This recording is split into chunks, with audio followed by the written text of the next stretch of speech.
Game face on. Game face on. Yeah, you're right. Ladies and gentlemen, boys and girls, and binary folk of all ages, it is 9 o'clock. It is a Sunday night, and this is Vancouver, BC. Still light outside because that's just how we're rolling. Susan Lee, how's it going? Welcome to the stream. Hope you're ready for some crochet, because for what else is there to do except hang out on my stream on a Sunday night and do crochet? That's just how we roll. That is just how we roll, my friends. If you can't tell already, I am absolutely shattered because today has been, well, last week has been incredibly busy, but today was especially busy. And then I went out and did some gardening, and that may have been a terrible idea, I'll tell you what, because when I garden, it means I got to use my shoulder a bit, just manual labor, physical activity, etc., etc. And my shoulder has not been good with that as of late because I am indeed turning into a crotchety old crone and my body is thus falling apart. So anyway, long story short, may have blown my shoulder out again, as you do. And all I can say is, if you're going to do martial arts for years, possibly consider not going as hard as I did.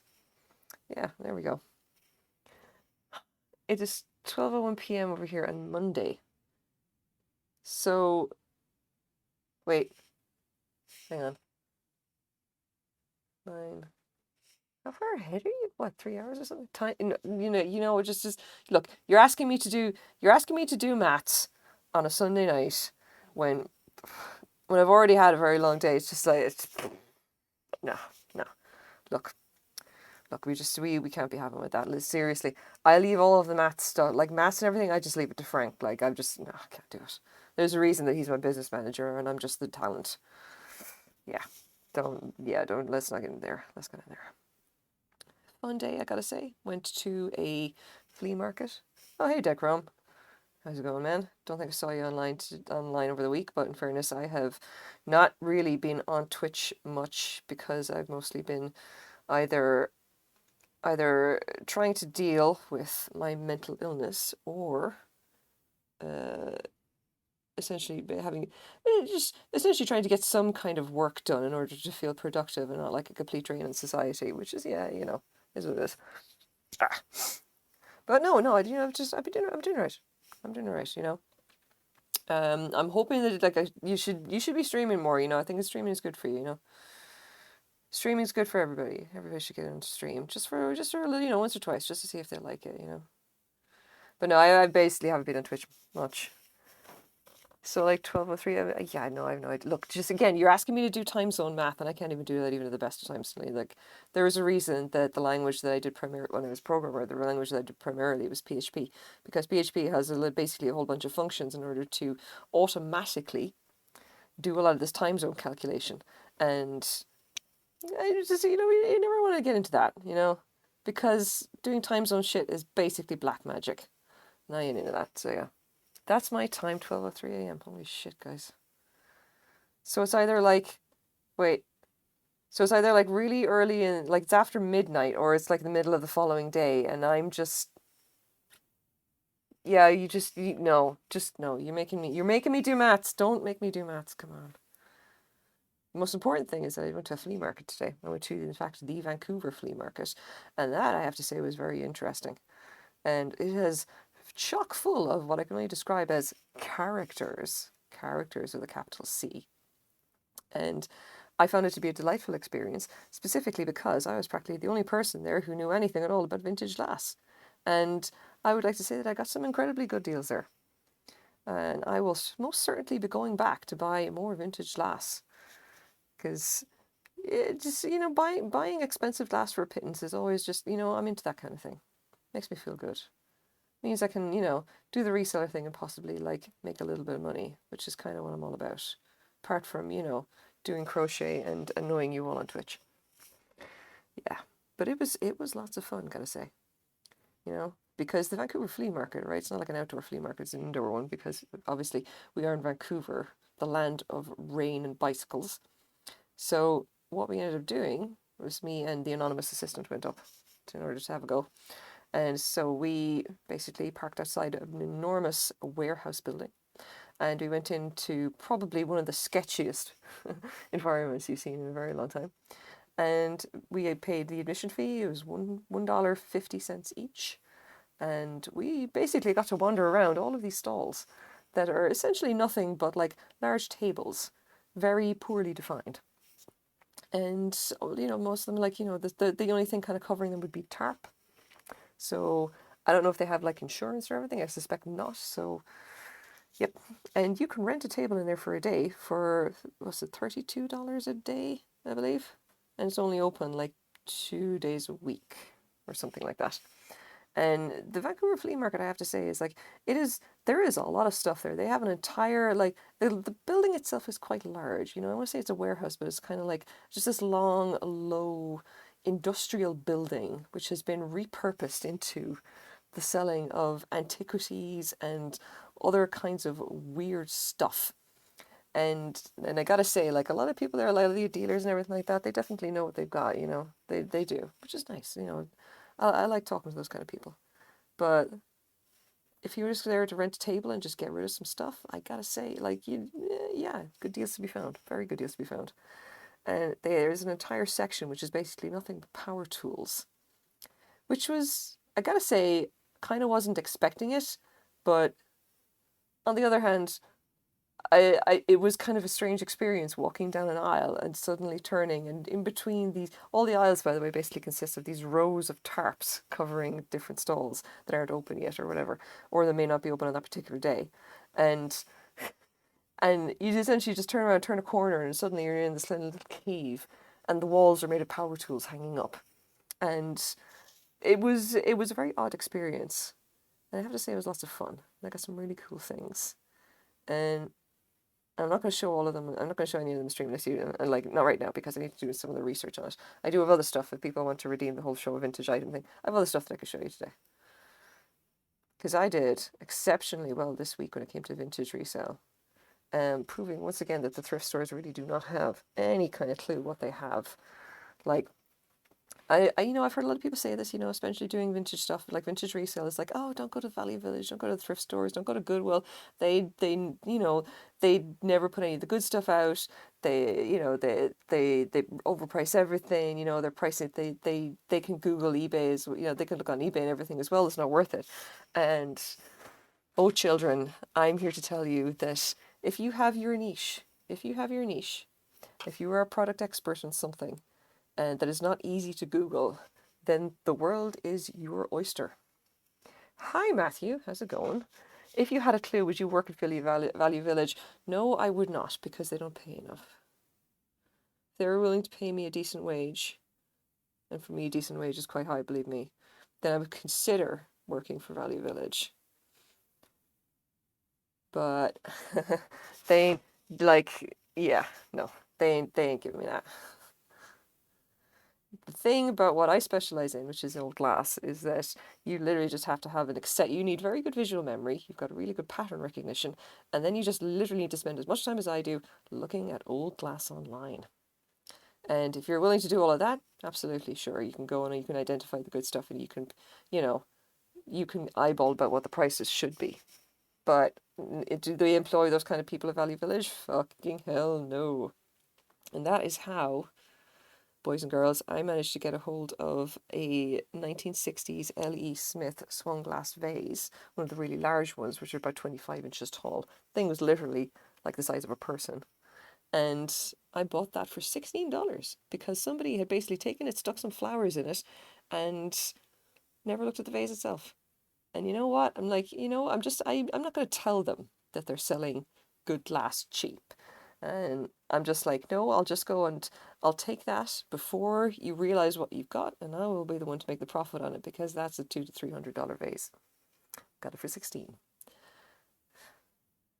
How am I doing? You know what? I'm actually doing all right. I'm doing okay.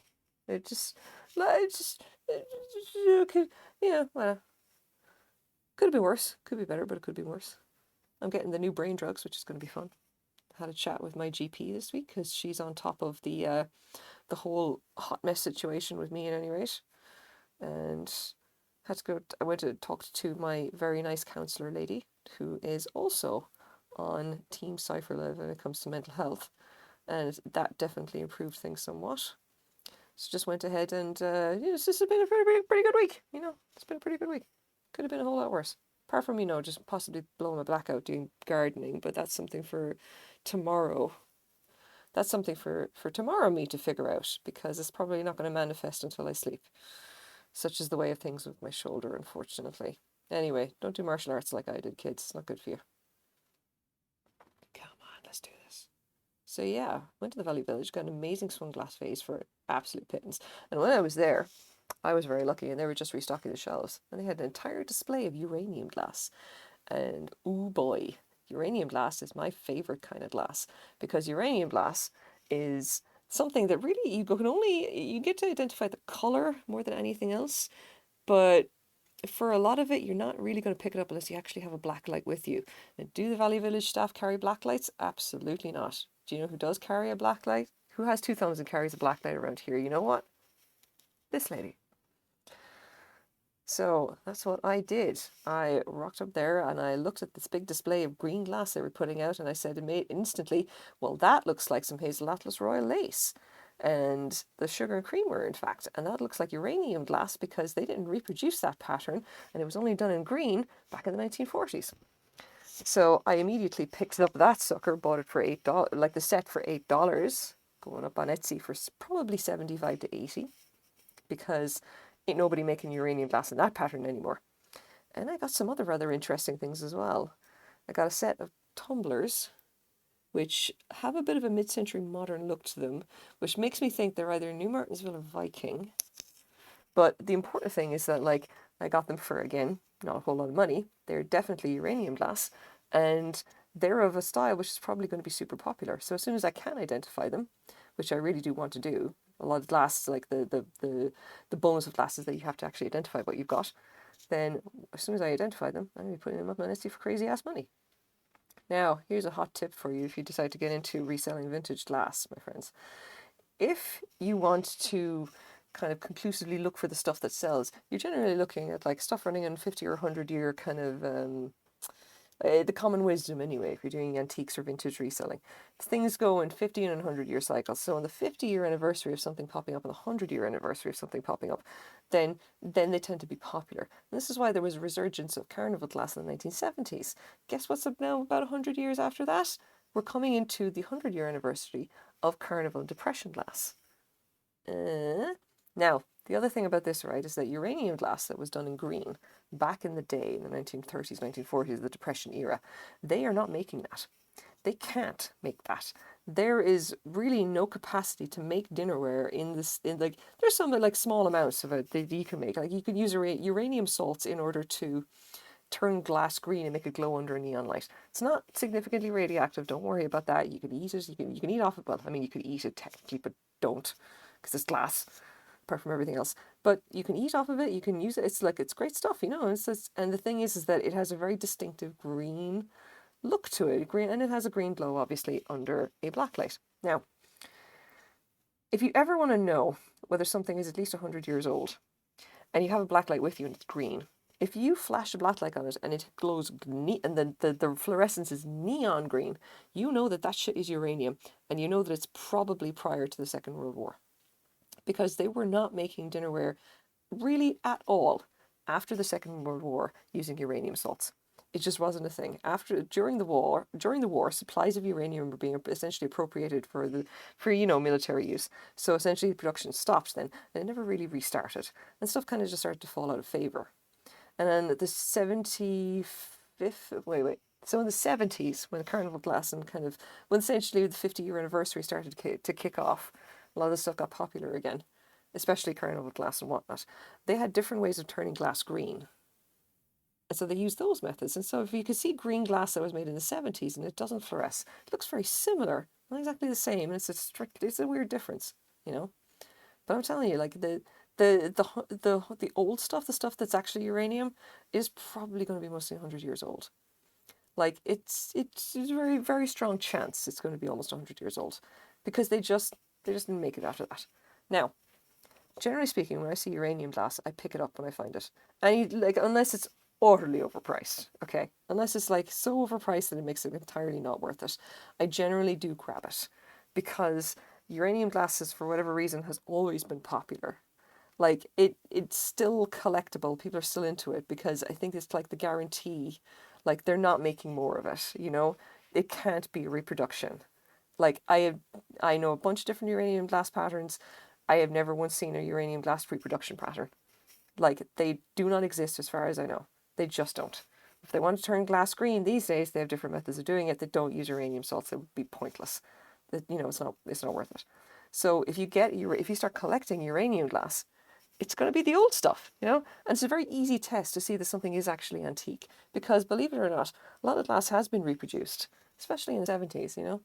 And especially in carnival glass, which, by the way, I'm kind of expecting is going to become much more popular than it is, because the old carnival glass is the stuff of legend. And the newer reproduction stuff from the 70s, not as much, not as much. But you have to kind of spot the very subtle difference in the iridescence. You know, the stuff from the original stuff or whatever has a very much more muted kind of iridescence. It's not like as glossy as the stuff from the 70s, if that makes sense. So, tip, okay, from vintage glass reseller to you right there. Oh, and in case anyone cares, here's a bubbly.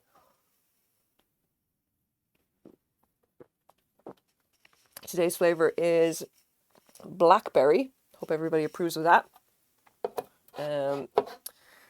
Never fear though, that is like my third can in the last like 2 hours, I think. Yeah. I'm going to add a command for it. Sorry, Matthew. I will add a command to let people know what my current flavor of bubbly is. Like, yeah. I keep forgetting because I also need to do things like, you know, put in the overlay stuff and figuring out when I can stream, like during the week and whatever. Everyone seems to like the Everyone seems to like the blackberry. I still like the cherry more. I don't care. Don't care if people are going to judge me for that. Go ahead and judge me all you want. Got 2 cases. I'm going to be drinking so much more of it now because it is getting into the summer. Yeah. So I actually probably would have been streaming during the week, except it was Quaid's birthday this week, and he was streaming every single day, and kind of didn't leave me any time to kind of figure stuff out because obviously we've got other stuff going on, which was nuts, you know. Like at one point I had to actually go and help him make his birthday cake on Friday, which I have to say was lots of fun. And I'm pretty sure that some people just got entirely confused during his stream because I was wearing the t-shirt that says "Ask me about crochet," and I think at least one person said, "I want to learn about crochet," and I'm just like, it's not this stream, it's in the one on Sunday nights. Oh God. Yeah. I don't know how to explain that. Like, sure, I can talk to you about crochet. Not right now though. Right now we're baking a birthday cake. Yeah. Come back later. Come back to some other time. It's fine. Work with me. Yeah. In case anyone cares, this is the left-handed crochet. I just kind of thought I wanted to get in some practice. Like, I'm normally working on this. I'm still working on the Skyrim shawl, and it is breaking my heart. Because that shawl, right? I mean, my original is great. I love it, but it's like this thing needs flat color. It needs something that'll show up the pattern more. And so I got a very nice kind of iridescent blue kind of like shawl and a ball kind of stuff, just lying around. It's nothing fancy. A little bit of metallic, a little bit of kind of variegated blue, you know. And here's the thing, it's still fucking wrong. I'm halfway through working out the pattern for this. The pattern is going great. The shawl that's being produced is not working. This gauge is too big. I'm using the wrong hook. It needs to have a smaller hook. I just know it. And that fucking yarn is not working. I'm getting so pissed off about it at this rate. I need to get different yarn. I need to buy. Like, you'd think I'd be like just in case anyone is under the illusion that I somehow have my shit together. Absolutely not. No, not in any way, shape, or form. That would be too fucking easy. I have to go spend more money on yarn. That's going to be annoying. Anyway, that was part of my week, was raging about that. Then I published the market bag pattern on Ravelry. Someone bought it the same day, which I was super happy about. And then I found out that Etsy requires you to add a quantity to digital downloads, or else they won't work. As in, you will sell one copy of a pattern, a digital download, mind you, and then and then it will sell out because Etsy apparently runs on fucking moon logic and thinks that digital files can have need to have an actual quantity and they can't be infinitely copied. So look, all I can say is that if you're going to sell on Etsy, just be prepared for a certain amount of just wanting to bash your head off the nearest solid object. Anyway, I had to go and fix that just so that people could buy the first pattern that I made, of which I sold exactly one, and then wondered why I was getting absolutely no traction at all. Because it wasn't there. It was listed as sold out. Again, it's a digital download. It is literally just a fucking PDF. And the fact that they don't mention this anywhere is slightly, just slightly, taking the utter fucking piss. So what I'm really saying is that it's been a week of ups and downs. Yeah, we're right. I've had so many plan changes. I'm saying it doesn't matter if you know what you're doing. You just got to make it look like you know what you're doing. Oh, no. Look, when I was a programmer, all right, the stress of always having to know what I was doing essentially turned me into an utter basket case. Okay, and just totally messed up my brain. I think I'm far better at looking like I know what I'm doing, and just generally just kind of winging it. Because trust me on this, having to actually know what you're doing all the time is a good way to lose your mind. Been there, done that. Haven't bought a t-shirt yet, but give me time. I'll design one appropriate. I actually do want to. I want to make a t-shirt, right? And it's not going to be crochet related. It's literally just going to be for me, so that I can wear something to remind myself. Remind myself it's just like, this is the energy I want to put into the world. And the t-shirt is very simple. It will just have some text in it. And what it will say is, you are worth more than the labor this world demands of you. And that's basically it. That is going to be my positive affirmation. And I'm going to have a t-shirt and I will wear it just to remind myself that I don't have to code and I am worth more than my ability to churn out fucking code. Because I spent 15 years essentially having my entire brain defined by that. And getting paid an astronomical, well, what I can say is a very large amount of money, which ultimately was not worth it in the end because, again, I went completely spare.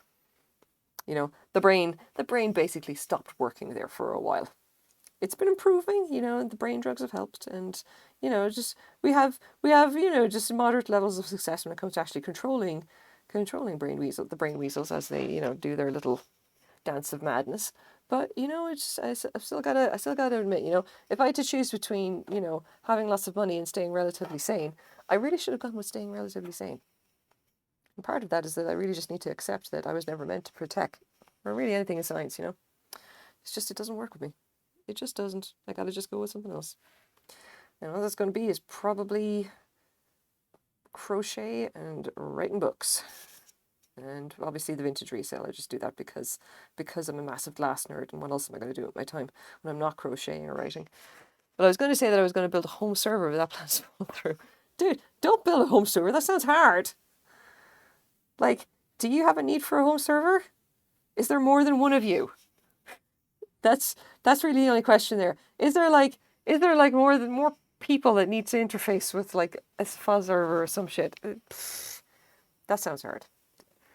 Only if there's more than one person like around. No, I ain't doing that. I was actually thinking of building a NAT setup or some kind of crap, but you got to run a Plex server. Oh, okay, all right, that's a legitimate need. Okay, but I'm going to build a HTPC. Have I been out of tech so long that I can't remember what the acronyms mean? What's a HTPC? Home theater PC. Oh, okay. Yeah. I know what a Plex server is. I've never heard HTPC before. Whatever works. I have iPads and a Chromecast for my theater viewing needs, which at this point in time consists mostly of furniture restoration videos because I literally don't have the emotional energy for anything more complicated. And people keep telling me, "Oh, you should watch blah. You should watch like this thing. Hey, if you watch like what's it called? Oh, what the fuck is the name of it? Moon Knight. Yeah, there we go. Oh, you should watch Moon Knight. It's really good." And I'm like, "Is it like emotional and gory and violent?" They're like, "Yes." I'm like, "Okay, I'm not watching that." All kinds of stuff. I basically can't watch actual TV anymore. The brain just goes sideways on me. I don't have the energy.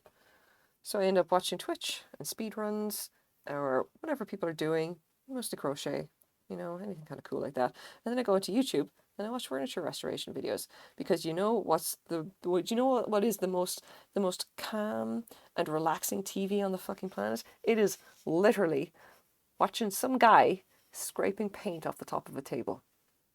Like you say watching paint dry is fucking boring. No, no. It is gentle, it is soothing. It is soothing to the soul. Okay? Not totally not kidding. Soothing. Calm. It's very kind of just it's like ASMR.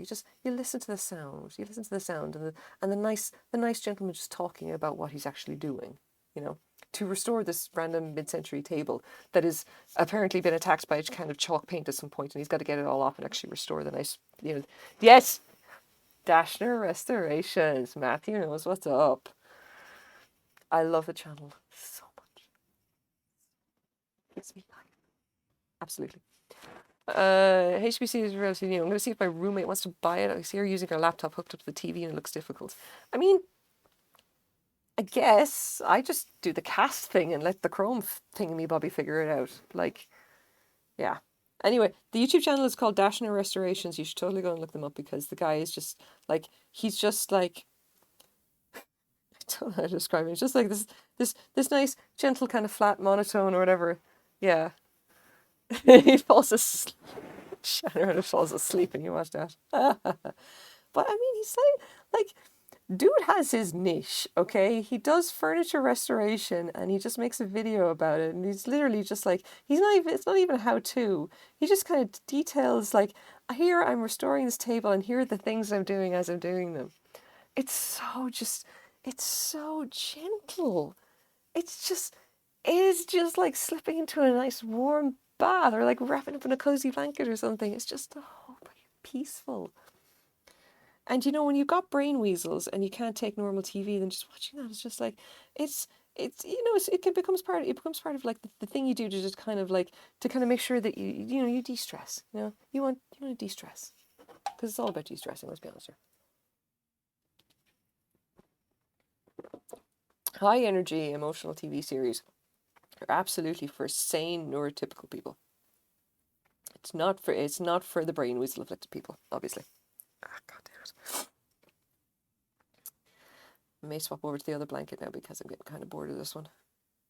And then when I get to the end of this yarn, I'm not going to have any more to work on it. I left all the rest of my yarn outside. Okay. Yeah, okay, you know what? We're going to get to the end of this little ball and then we're going to move on to the other blanket. I will continue this one at some other time.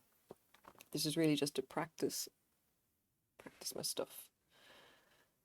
So, fun fact, I'm talking to a local cafe here about selling my stuff in their actual like in the cafe itself, basically selling market bags, which I gotta say, like, is like that would be a major kind of, hey, yeah, check me out, I'm actually like official and shit. So definitely looking forward to that. I just need to go and stick tags on all of my bags and then essentially put prices on them, and I will be selling them for, let's be clear, probably less than minimum wage for me. But the important thing is that I get the money. First you get the money, then you get the power, then you get the, well, I mean, I'm married, obviously, but, if I wasn't married, I'd be getting the women, of course. You might like Tapcat, retired California accountant, plays video games. Is he like, oh, it's gonna kick my ass. I can never remember names. Is it the name of the very old grandmother who plays Skyrim? She's on YouTube, and every time she gets on, she loves playing Skyrim and just ran, and fairly kind of, new video games, all things considered. I was watching her when she was playing Skyrim. I can't remember her name at all. And every time she starts a video, she says, "Hi, you grandkids," and it's the most adorable thing in the world because she's 80 something. She has her son come and help her set this stuff up, okay? And she is utterly delightful, and she just treats everyone in the comments as her grandkids. It's the most wholesome thing on the fucking planet. It's just and everyone calls her grandma, you know, and she just like she's a grandma. You just like, even like ones that just like kids or whatever like that, who just like normally expect fairly amount of, fairly toxic behavior in the YouTube comments. So it's just really lovely to see all these young people and kids and everything like that just saying like, "Hey, grandma's here." And they talk to her like she's their grandma, and she talks back to them like she is. Yeah. And she's got grandkids of her own, obviously, and she's a widower. Like, her husband's dead. She's 80 something, but this is what she's doing in her retirement. She's playing video games. You know? That's just like, that is the kind of content I am here for, let me tell you what. Top Cat is an XCOM master. Oh, I may actually be interested in that. I do love me some XCOM. I was watching XCOM, what's his name? Beagle Rush. Because he was playing XCOM Iron Man Impossible. He was incredibly good. So I gotta go and actually take a look at Top Cat then, because I do like me some XCOM. Like, I'm not like, okay, so just to be clear, is this the original XCOM or Enemy Unknown? Because the original XCOM looks utterly it looks demented. I can't imagine someone actually playing that and actually enjoying it. Like, to this day, every time I see the original XCOM, I'm like, somebody made this as a joke, right? Because this does not look like fun. This, I don't know, it looks like a game that's designed to kick your ass and just make it be unfun. I don't know. It's a weird one, I don't know. So yeah, so just to be clear, not original XCOM, Enemy Unknown. I'm absolutely into that. And XCOM 2, the new ones, you know what I mean? Yeah. Oh, yeah, this is a nice blanket. I loves me corner to corner scrappy blankets, and this one, yeah. This is like some tension point right here, the way that it works up. I love it. That's my style. That's my crochet. Okay, so now here's the thing. We actually have a few other things to talk about, right? Because I have some NFT news for y'all. And I don't know how everybody in chat feels about NFTs or cryptocurrency in general. I also don't know if you've been following the news to do with cryptocurrency and NFTs in general. And if you're like me, it have been cackling in hysteria and pure, just basically enjoying the schadenfreude of watching all the tech boys howling that their imaginary math bucks are now worth less money. Like, just that it was essentially, well, you're probably on the same page as me regarding NFTs and cryptocurrency in general, that it's fucking meaningless bits. Why are you spending money on that? Yeah. He has so many videos. I just watched the current series, XCOM 2 with War of the Chosen. I'm there. I'll look him up, I promise. I'm absolutely there. And I'm pretty sure that Quaid Rain will be into it too, because he is as into XCOM as I am. He played XCOM Enemy Unknown, and like the two of us were just like watching like XCOM videos for ages. Like, oh, just great stuff. He still watches Christopher Odd, I think. Because he plays XCOM, it doesn't swear too much, so it's okay to have that on when the kids are around. Anyway, NFTs and crypto, okay? And I could just see that my viewer count's gone down, so I can see some of the people are already leaving because they hear me talking about crypto. Okay, right. Crypto is the worst thing that was ever dreamed of up by any fucking tech bro on the planet. I hate it. I hate it so much, and I thoroughly enjoy the demented howling of tech bros whining that like Bitcoin has come down in price and the bottom has dropped out and Luna apparently fell apart and got devalued and other kind of bullshit. You put your money in imaginary math books that was completely unregulated, and now you're howling that you're upset that your unregulated asshattery, it just does not have the protections of the actual regulated banking industry. And you know what? Cry me a fucking river for you. Seriously. Anyway, that is all beside the point. My opinion on NFTs in particular is just like, I cannot believe that someone thought this was a good idea, closely followed by, I can't believe anyone thought that spending money on this was a good idea. So buying, just like, I swear NFTs were made as a bet. They must have been as a bet. Some moron got drunk and said, you know what? I bet you could make people buy JPEGs. And thus the concept of NFTs was born. Fucking, I don't know. Anyway, so if you're in Toronto, you might know that the Toronto Comic Arts Festival is coming up, and there was an announcement made today, which I caught on Twitter earlier, that the Comic Arts Festival has invited as one of its featured artists this artist known as Pink Cat. And I have never heard of this artist, right? But I swiftly did and learn what their deal was, because apparently this artist, in the loosest sense of the word, actually just is not really an artist at all. First of all, they don't really make comics per se. They make doodles that are not very good. And a lot of their art is straight up traced from basically, like, for I think the ones that were caught were basically from the covers of Tank Girl. Which I have to say, if you're going to rip off someone, yes, go ahead and rip off the best. But seriously, fucking Tank Girl, then the covers? Wow, that's a whole ass thing. Yeah, there's just this random artist who basically made their following just doing cartoons apparently about cryptocurrency, and they're not even funny or even like logical sense. There's no, like, 3 panels and everything like that. It's like, no, this is literally like a snippet of a conversation or some shit. It's the strangest thing I've ever seen in my life. Really. Really. And the Comic Arts Festival decided this was a good idea, inviting this person to shove their shitty art all over the place, and then it turns out that they're launching an NFT series, because of course they are. And yeah, just, you know what, if you're on Twitter, you may have heard about this already.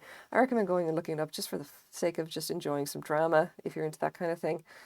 And also because it's just so fucking weird. It's like, this is not someone who has a right to be anywhere near a comic art festival, because they don't really do comics. They're really just a grifter.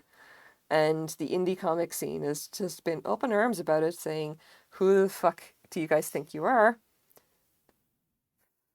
Fuck off to be under tower and think about what you've done, kind of thing.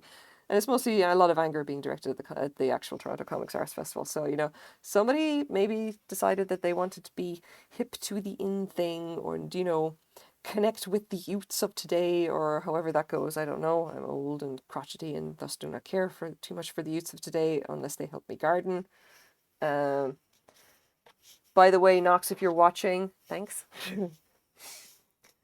But yeah, these guys, I don't know what they were thinking. I really don't. NFTs are just the most stupid shit, and I just can't even. And for what it's worth, I hope none of you own any cryptocurrency, and if you do, for God's sake, sell it now. Get out. Get out. Get out. Get out. It's never going to get any better. You will never time the market. For God's sake, just get rid of that shit. None of it is ethical. Just no. Just no. Get rid of it. Get rid of it all.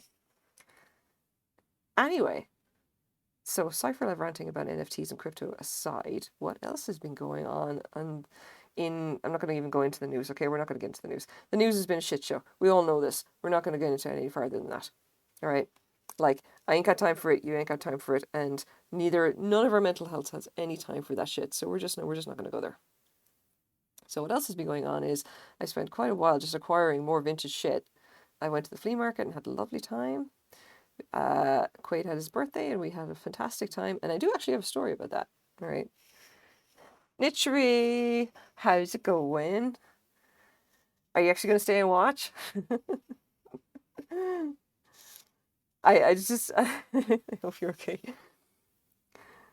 Hope you're doing alright. I saw you hang on, where's the clock? Like 2 hours ago? Hi, how's it going? Anyway, a cool story for you guys.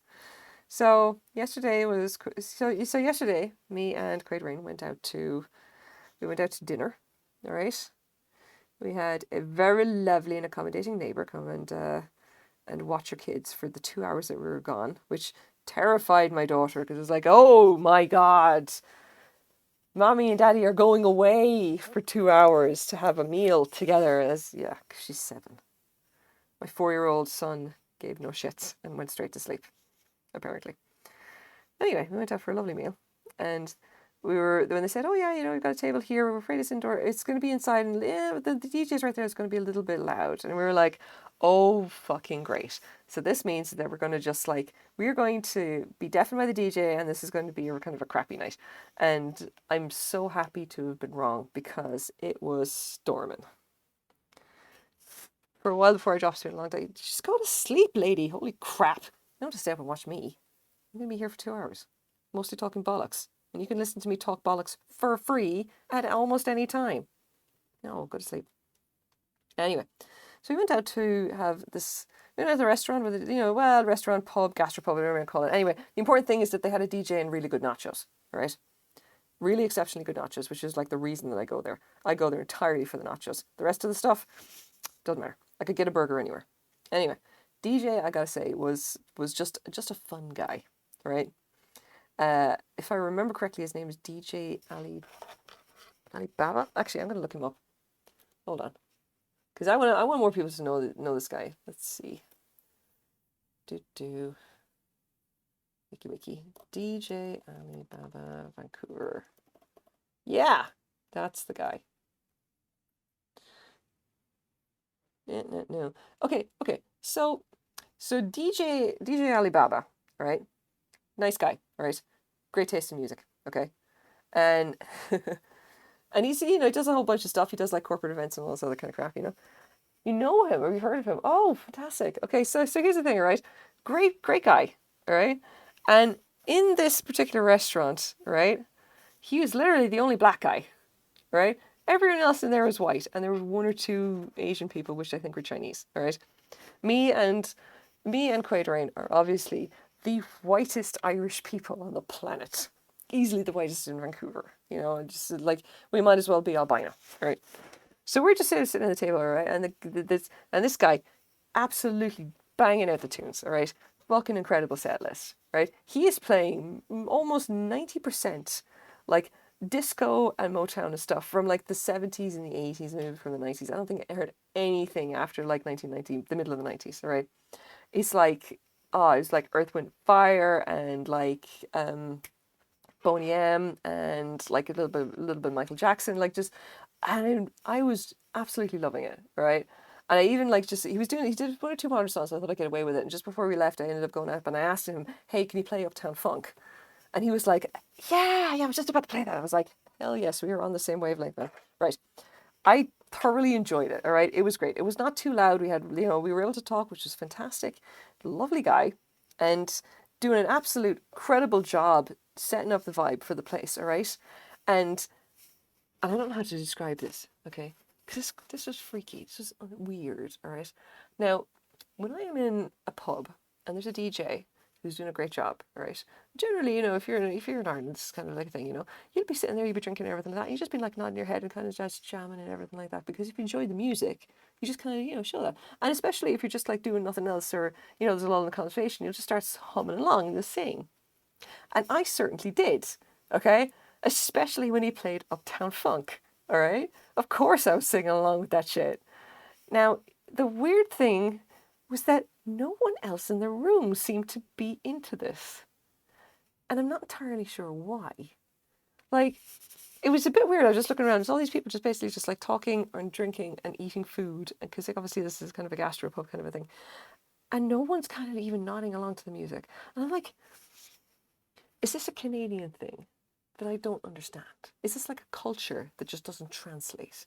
Are Canadians allergic to music or have this like internal self-control? Or is there something like, is there some cultural faux pas that I'm now committing because I am singing in a loud pub?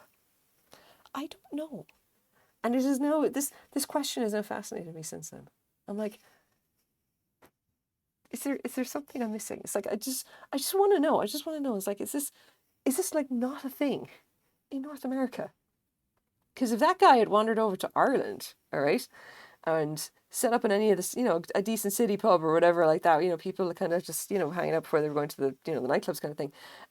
Or especially if it was in a nightclub and just started setting up these jams, all right, hell yeah, there would be just people all into that stuff, because that's, singing, jive, jamming, just kind of happy with it. I sing along and yeah, that's like, don't tell me it's weird. It's just, I don't understand why is it that we're always surrounded by like these. At one point I was just like, do they just not like, do they not like the music? And I don't know how you wouldn't like the music. Oh my God. It's fucking great. It was like, it was like mostly, it's a lot of disco, and it was mostly like black artists from like the 80s, like 70s and 80s, you know?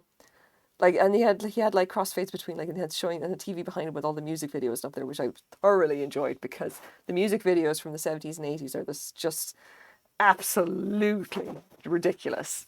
I love them. They're so like, they just decided, oh yeah, we can do these things called music videos, and they have to some way represent the music, and then they just kind of go nuts with it, Fucking great. I love it. It's just it's so insane. Like, there's just so many music videos lately, like in modern ones and everything like that. They're just absolutely low effort. Like back then, they either just like videos of live shows, or they just started doing really weird trippy shit. You don't get that stuff nowadays. It's annoying. Like, just saying, low effort.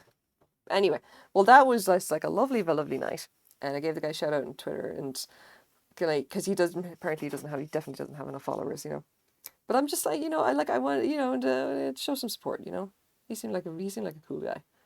And I hope he was getting paid good for that gig. Cause like, he should have gotten like more. I was so disappointed that like so many people there and no one else seemed to be digging the music. Like, after, like, I just, you get worried that like, or that you're falling flat and everything. Cause I have known some DJs, and they're all just about like, it's not just about what music they play. They're essentially setting the vibe in the room. They're setting like what could, like, is this, are we going for chill? Are we going for like party vibe? Are we going for like big bouncy dancey stuff? It's like that's their job. They're not just here to play just songs one after another. They're setting up a particular kind of like, they're setting the atmosphere.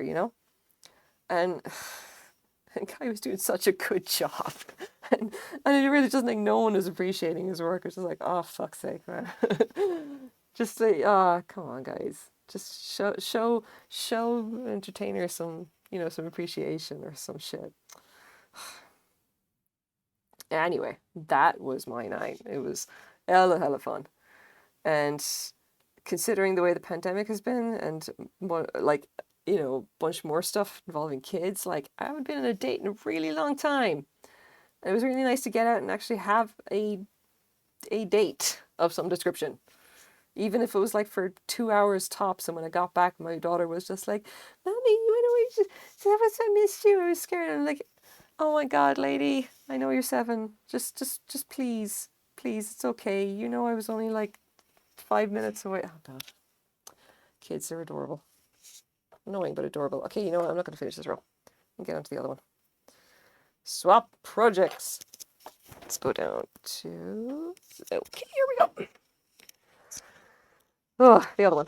Here we go. All of the orange. Excessive amounts of orange. Does this show up on camera? There you go. So much orange. I'm trying to make a bedspread. I don't know where I'm going to stop. It's going to be fun. Where's the end of the... Oh, here it is. Okay, here we go. Got it. Right. There's the hook. Right, here we go. Let's get to this. This is another scrappy blanket. Different colors, obviously. So all the warm colors are going in here. Oh, come on. Just work with me. There we go. Angry crochet. No, okay, we're not going to do angry crochet. No, we'll save the angry crochet for another night. It's fine. Okay. This is, I keep thinking this is the wrong hook. And I'm like, no, fuck it. It's not the wrong hook. You're just doing silly shit with gauge again, and you should just kind of embrace it and move on. Anyway, the other thing that I was doing today was the weeding. Because, fun fact, I really only know how to do one thing when it comes to gardens, and that is weeding. I know how to remove weeds from the ground. And today I had to instruct someone on the proper use of a shovel or a spade. You know what? I think I've gotten a bit confused about this because apparently in North America there is a difference between a shovel and a spade. And a shovel is the one that you actually, use with two hands and stick into the ground and put your foot on. All right. Whereas like a spade, like that's a shovel. Whereas like a spade is like the same thing, but that you use in your one hand and it's small. And I never really got into the distinction between gardening tools all that much.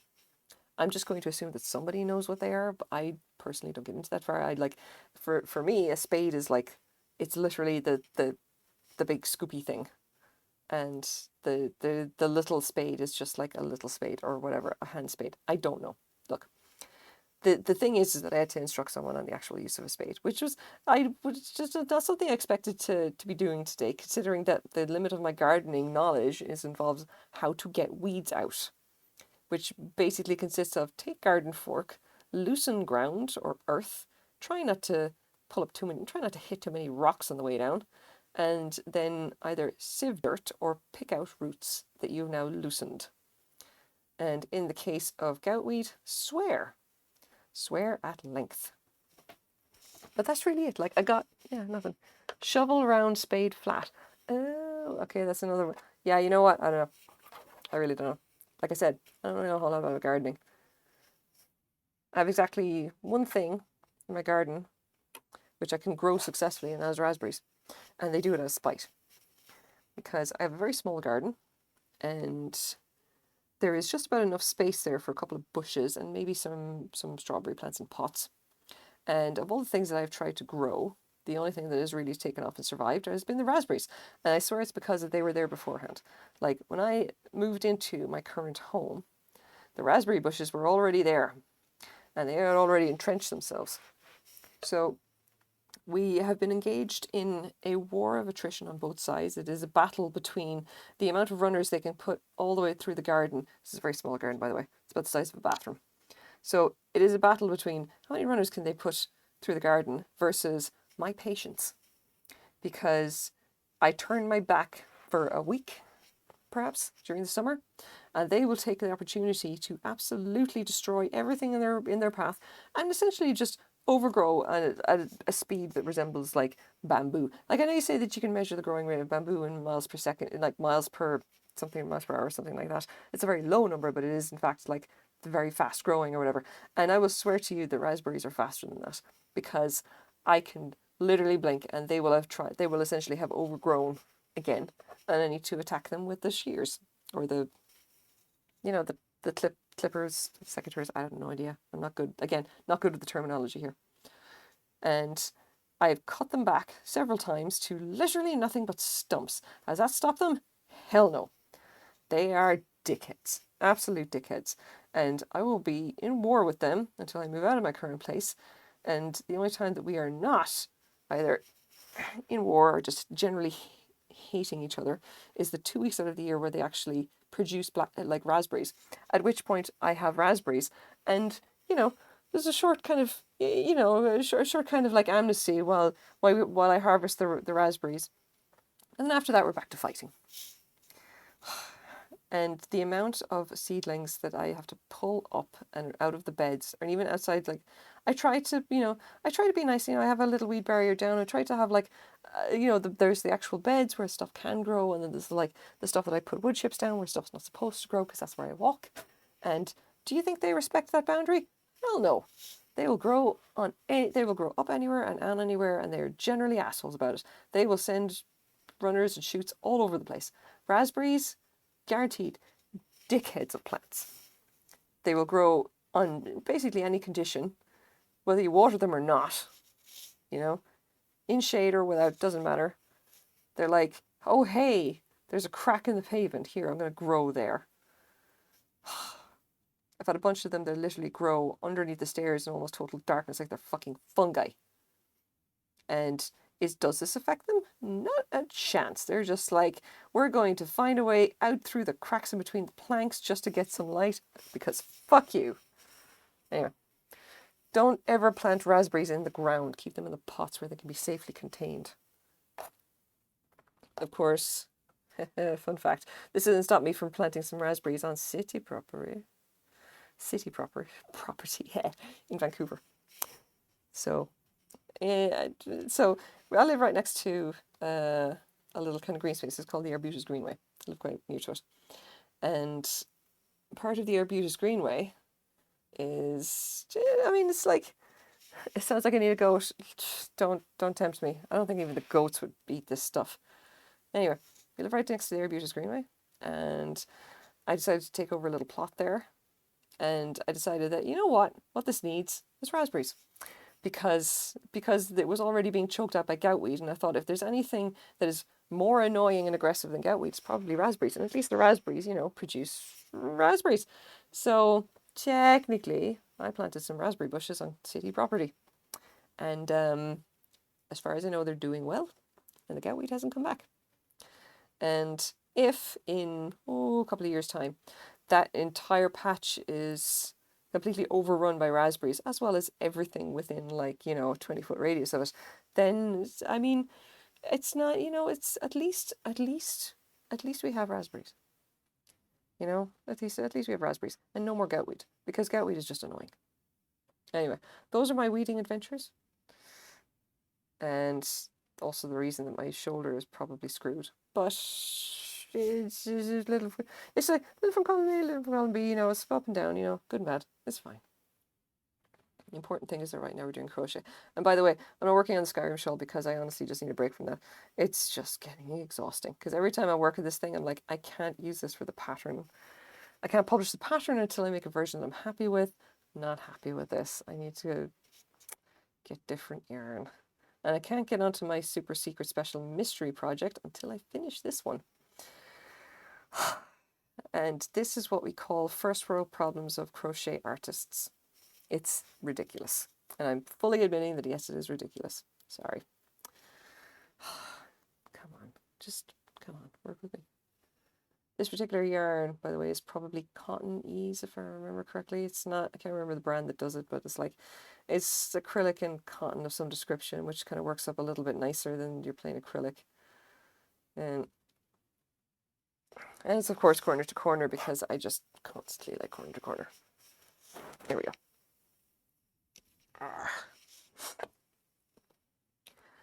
So, another thing that I've been doing this week, because I thought, I kind of thought that I would actually have my shit together, and clearly I don't, is that I've drawn some pictures of Frank, because he's going to be my emotes. And did I actually get them put up as emotes? No, because again, that would be if someone was actually competent running here, and I'm clearly not, and don't have my shit together in any way, shape, or form. But I have 3 of them, and I can't remember how many emotes I start with, but I'm going to I'm going to think of some more ideas, and I want at least one emote that spins, because I don't think you can put in animated emotes, but I think you can you can set one of them to spin or something. I don't know. I want to see if I could do that, little spinning Frank emote. Yeah. But I mean, not for any particular reason. It's just I kind of feel like I should, at this point, I should really be doing something to pretend that I know what I'm doing.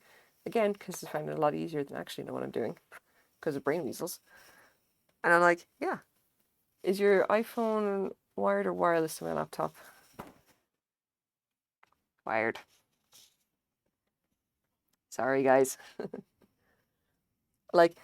This camera that you see here is my iPhone, because I don't have any actual cameras. I just have that, and I have a wire connection jobby OBS thingy-bobby. I have the regular connection. I just plug it into the side of the laptop. Then I have OBS Studio and something that Quaid put on my phone to transmit that to this, so that you can see this picture here. And this camera is my MacBook's webcam, which is why it looks really rubbish. And I don't dare make it any bigger than this, because it looks kind of rubbish. And that is the extent of my actual, that is all basically that I've got when it comes to actually tech setup here. That's it. Do I know what I'm doing? Hell no. I have my light, which is I don't know. It's like it's my little, my fake Tiffany light or whatever, and then I have like this this like this thing here, which is a ring light sitting on that, and I don't even have it switched on because I don't use it for anything except like I use it for like taking photos of vintage stuff, not for actually streaming because it gets in the way. And again, what would be the point? That would, involve competence. I don't know. I can only get OBS to screen capture, not get the camera. I don't know. You gotta ask Quaid. I have no idea. I just did. He just told me do these things and put that there and it'll work. And I'm like, okay, I'll do that. And then like that's it. I honestly don't know. I used to be good at working all this stuff out, and then but basically ever since I've had brain weasels, I'm just like, yeah, no, I can't do any of this stuff. I just got to accept that and move on. Stick to crochet. Crochet is about my speed. I could do crochet all day, every day. Can I sit down and work out how to use a camera? Hell no. But yeah, then I gotta try doing the overlay stuff, and Quaid's really good at like making all that work, I guess. And I gotta figure out like better starting and ending screens or whatever. I don't know. I gotta get on top of that somehow. Yeah. I feel bad a little bit. Because I feel that like I really appreciate you guys showing up in my stream and saying hi and and hanging out and stuff. I do appreciate it, and listening to me occasionally rant and then ramble on about crochet. And to be honest, I'm really not sure how interested anybody is in the amount of bullshit I spout, but I do appreciate that you show up anyway.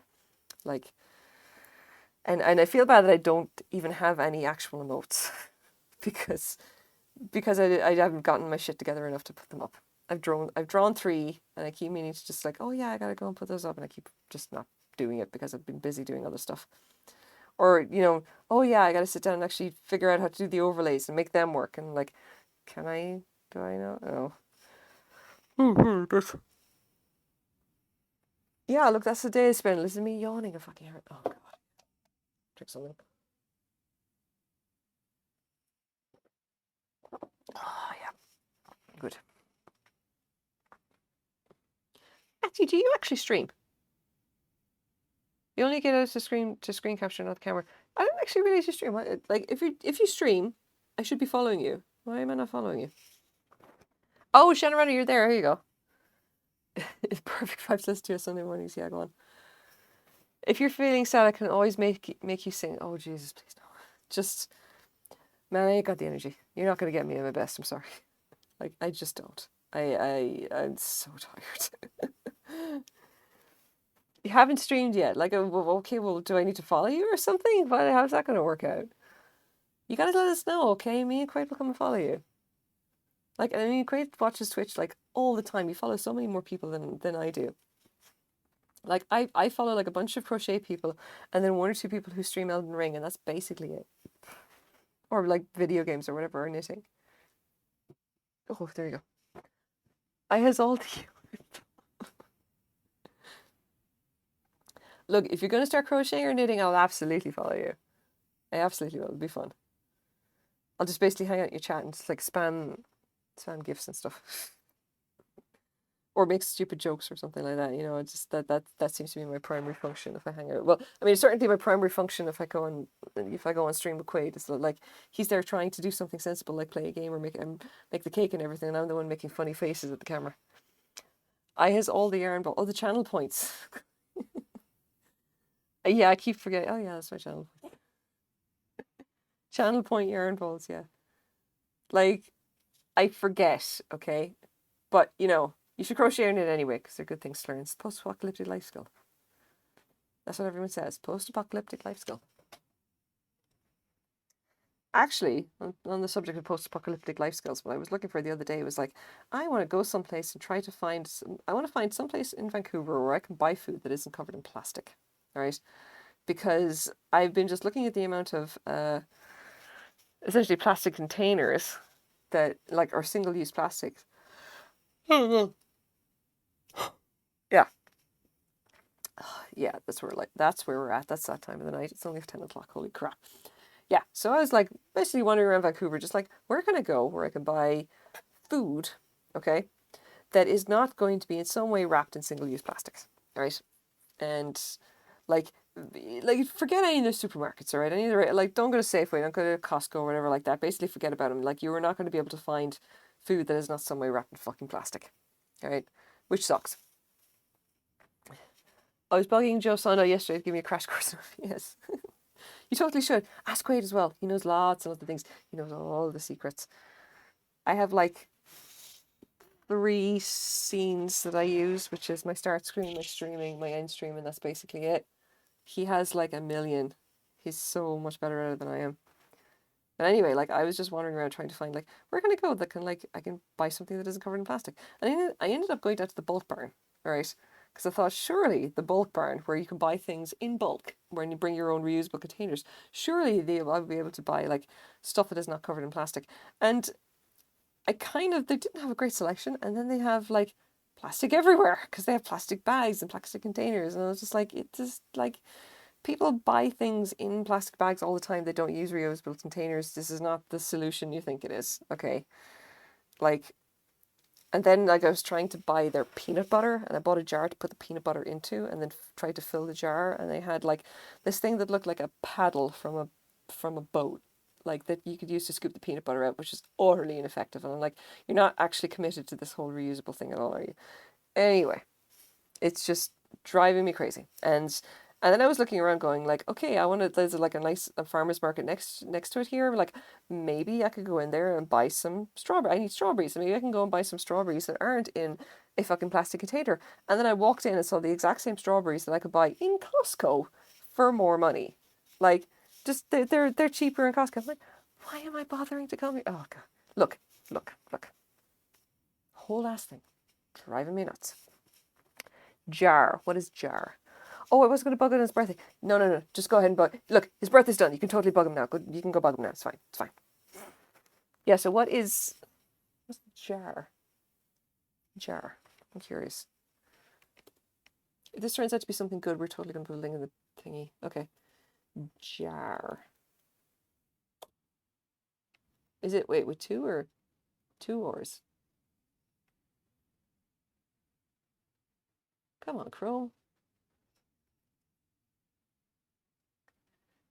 Jar is a package-free grocery delivery service based in Vancouver, British Columbia. Ooh. Oh, interesting. Let's go zero waste. Jar.co. Place your order online. We will then fill your reusable containers to disposal with the items you ordered on your set day. We'll deliver your package free groceries straight to your door. The next time you place an order and we deliver your thingies to you, set your containers, toast, freezer bags, and freezers for pickup. Oh. Oh, that is very, very cool. Online package free order for another. I buy from them. They bring everything in reusable jars and then I give them back the jars and they refill them. So instead of you having to go somewhere, they bring to you. I gotta look that up. That's fucking great. And I say this is like, I literally had to just go to Costco today and I spent $250 on fucking food. Okay? If I could do that without going to Costco, so much the better. Wow. Do they, presumably they have a fairly good selection because, okay, like, the things that get consumed most in my household, Cheerios, sausages and eggs. And coffee, but that's easy enough to get. I could literally go to, the bulk barn and fill up a jar or something of coffee, coffee beans, if I weren't. It's not a low job option, but it's really great for staples like flour, rice, etc., etc. Okay, interesting. Do they sell meat? Meat is always a tough one. Because I do like me my meat. In case anyone's wondering, right? I generally eat low carb.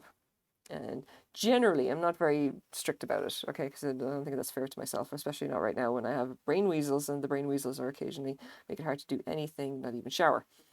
So, I do prefer to avoid the carbs. So I generally don't eat rice or potatoes or anything starchy.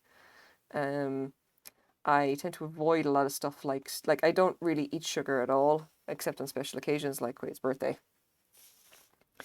And but on a regular basis, I kind of don't. Like, I eat low carb bread, but I'm kind of just kind of off that, so I'm probably going to stop eating that.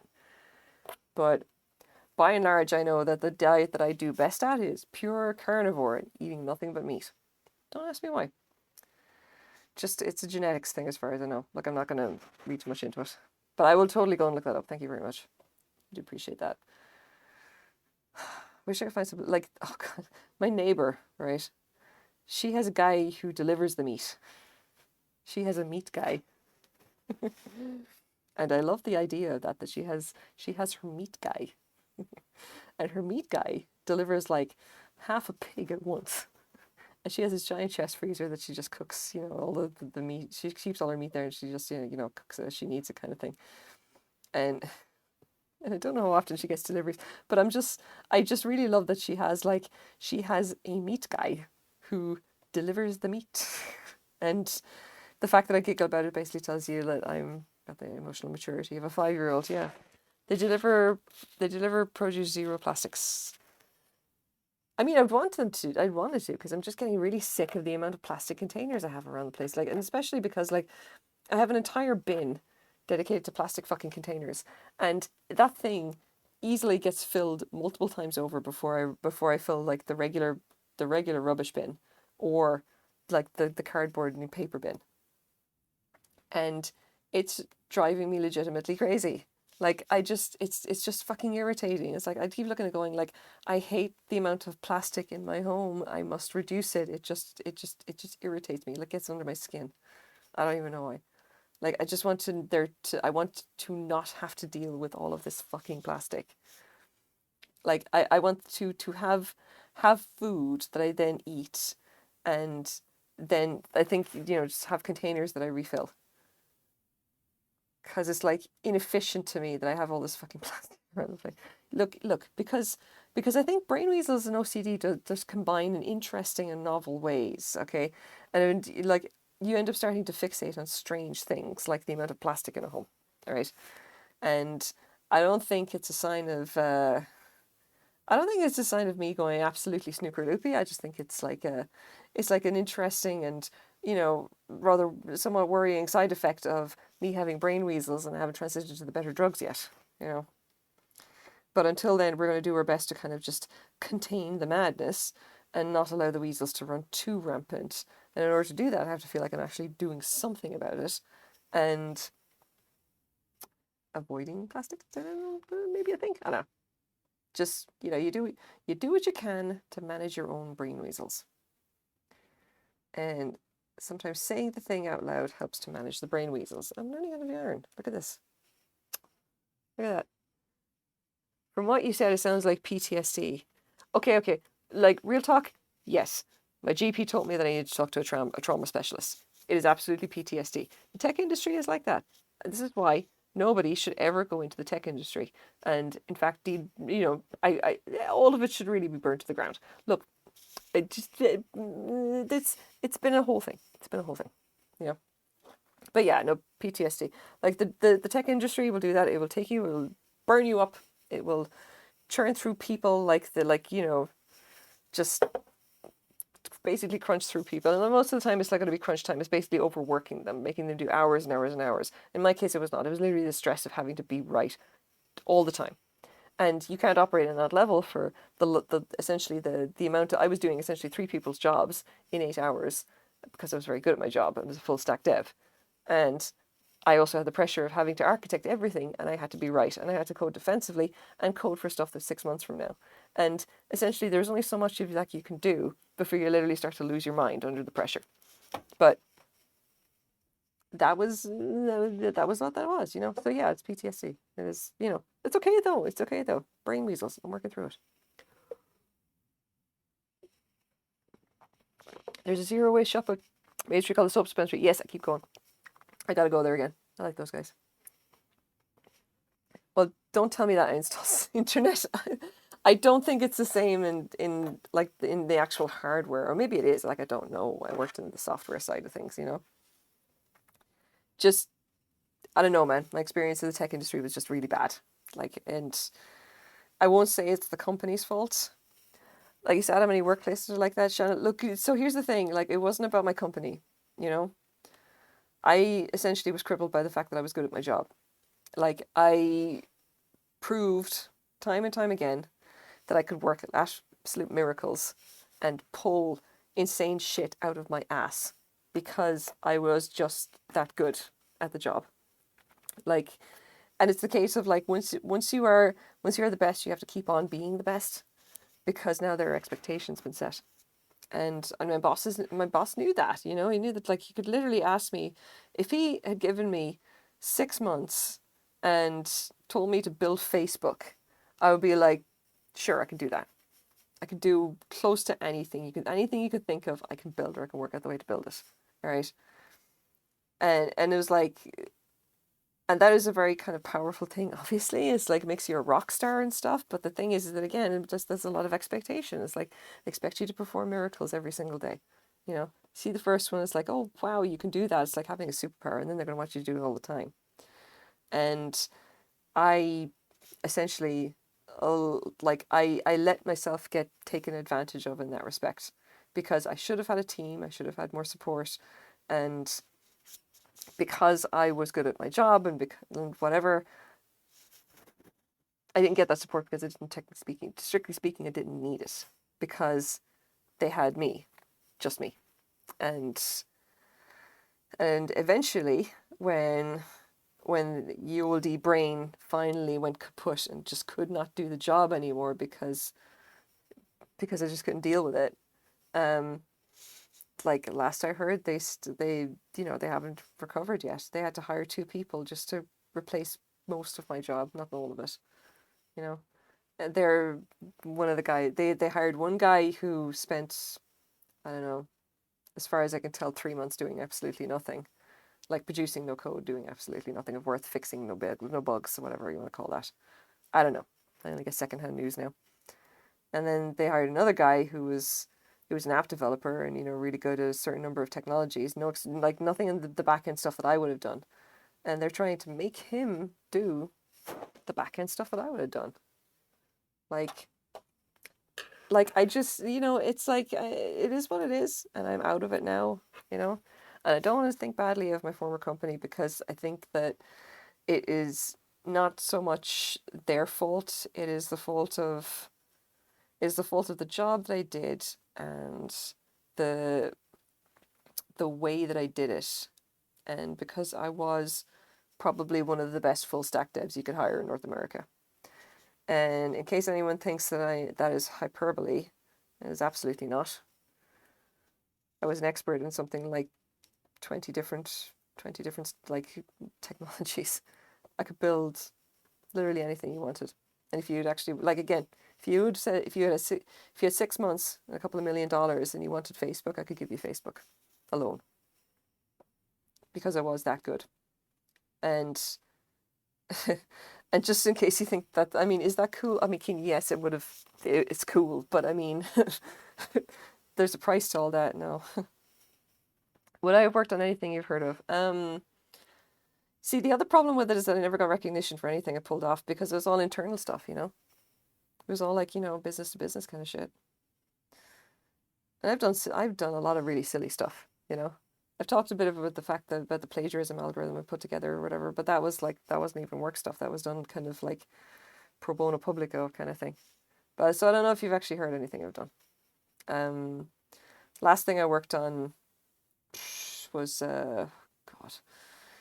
it was a wealth management system for cryptocurrency, and I never would have touched that thing except I was being paid for it. But I saw the bullshit that was involved with actually setting up that kind of cryptocurrency kind of stuff, and I was like, yeah, this is horse shit of the highest order. But, I was being paid to produce code, not pass judgment on whether the business we were actually working on was, because we didn't do,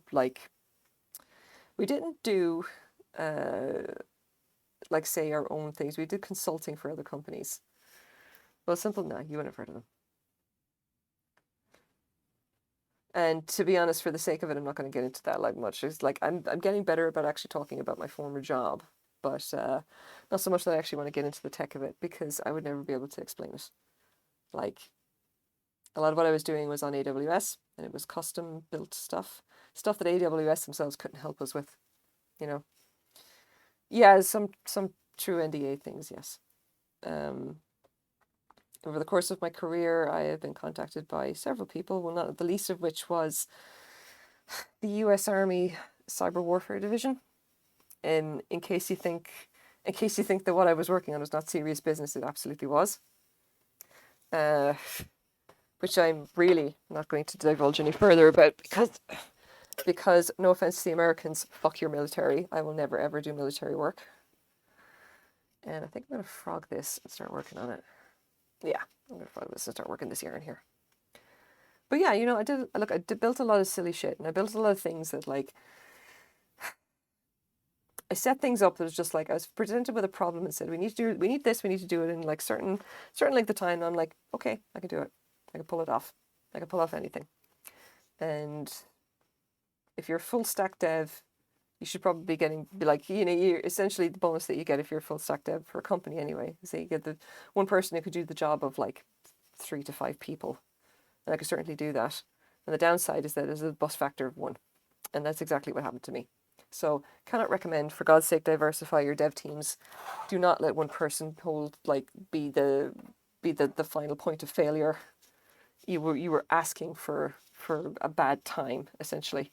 So take that as an absolute warning. Just send creating a friend request on Discord and ask him about go on. He will absolutely help you out. Like he's got his phone or something with him. He'll help you out. Oh, come on.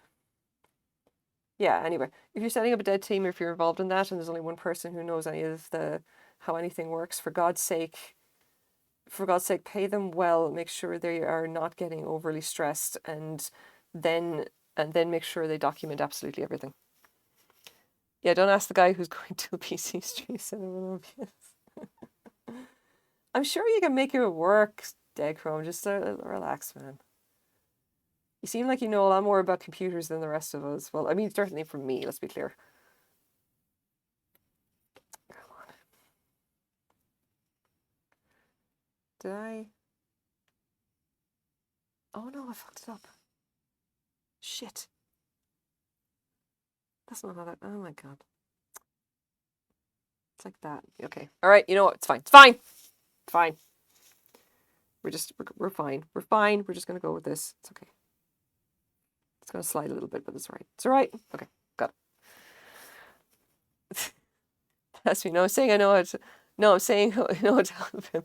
Oh, yeah, okay. Yeah, look, just... Yeah, Decro, you know what you're doing. Yeah, go on. Just tell Matthew there. I don't know. I don't know. There's some iOS program that I use just to make the thingies go and to do the thing and make the thing show up here and blah, blah, blah. Yeah, no, if you can help Matthew, please just go ahead. Knock yourself out. We should help each other here. Help each other. Get the streams working. Oh, come on. Work with me. Come on. Ow. There we go. So, in case anyone cares. Yes, thanks.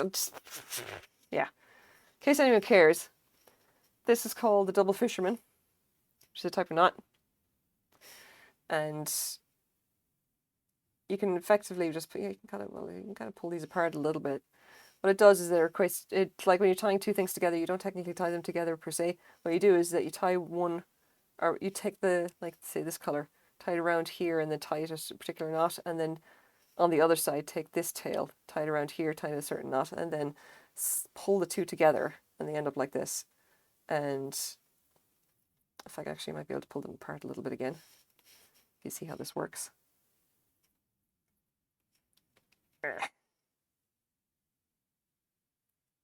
Come on. No, we're not going to work. Yeah, so basically when you do that, boing, boing, boing, can't be broken. There you go. And that takes care of joining two pieces of yarn together so that I can actually continue working on this. Oh, excuse me. That does work as wireless. More interested in wired solutions, so phone is connected to power. Yeah, I mean, most of them can't they? I don't know. Like, I should probably look up the name of the iOS app that I'm using. I don't know. I don't want to like I don't want to touch that in case it breaks. So I'm not going to. I'm not going to. Sorry. I just I'm very much of a kind of like don't touch anything in case you break it because it's working now. It's working now. Yeah. Yeah. Okay now. And I don't want to break more things because I don't really know what I'm doing. I think it's clearly I don't know what I'm doing. I just like I get Craig to set it up for me. And Craig just kind of makes it go. And the fact that I even have like this little like this and this rest here is because he made that happen. So hi honey, if you're watching, thank you. Do appreciate you. Love you. You can use speakerphone to the PC. Yeah, yeah. Something like that. Like that's the thing that I do with the it's just as I think it's just I don't know what the name of the app is. It's just it does something. It's OBS something or other. Maybe OBS Studio. I don't know, or that's the name of the main app. I don't know. It's something that connects to that, and it's just like you add it as like a source in OBS Studio. It's like it'll recognize it as being an iOS camera or something, and it just kind of all magically works. I really have no idea. It's fine. Now we're on the new color. I like this. I think it's a little bit similar to this color. It's probably not obvious from like the camera, but I think it's a little bit. Hey, River. How's it going? I hope you're doing okay. Oh, so fun fact, I'm actually normally on Crochet's Discord. I haven't seen Shay around for a really long time. Like, she hasn't been streaming. I haven't even seen any messages or anything from her, and now I'm kind of worried. I was asking today, saying, has anyone seen her? Like, what's going on there? And like, no, she's not, no, it's not, neither high nor hair of her. And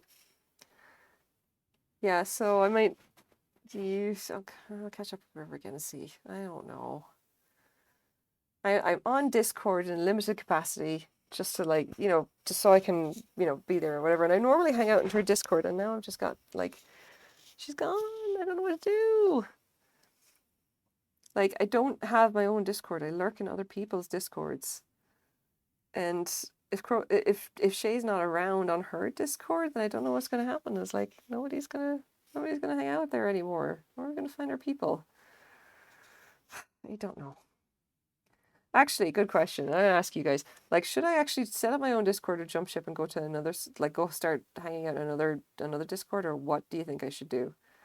Bearing in mind that I really don't want to actually administer my own Discord because that sounds like work, and I don't have that kind of patience or time most of the time because I got so much going on.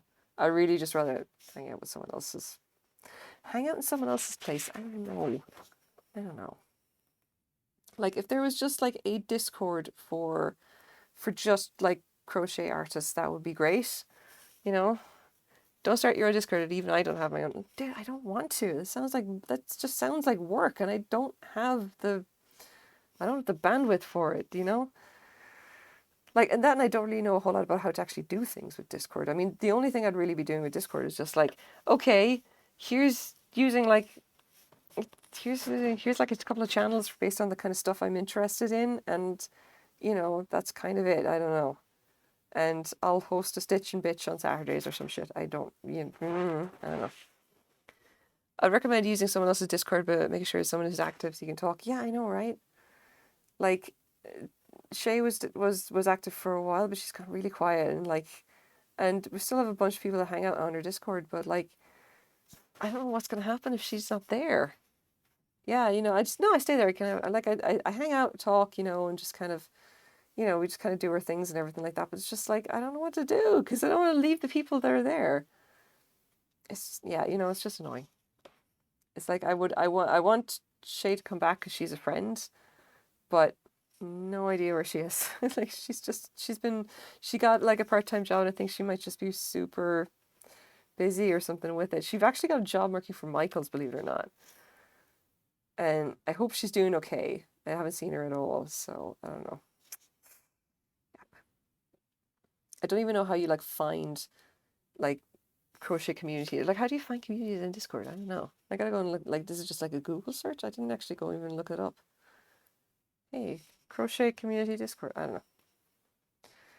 Like, it was actually, we were actually talking about Discord the other day because we're probably going to set up a Discord for our co-op, which is like the the housing co-op that I live in, kind of thing.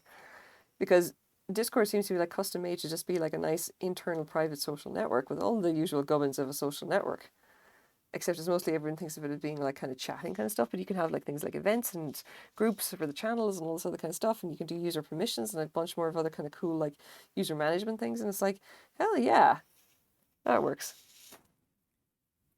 Oh, thanks. So you can just like just get a list or something.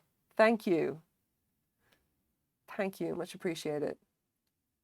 Discord servers for crochet, crafts and patterns.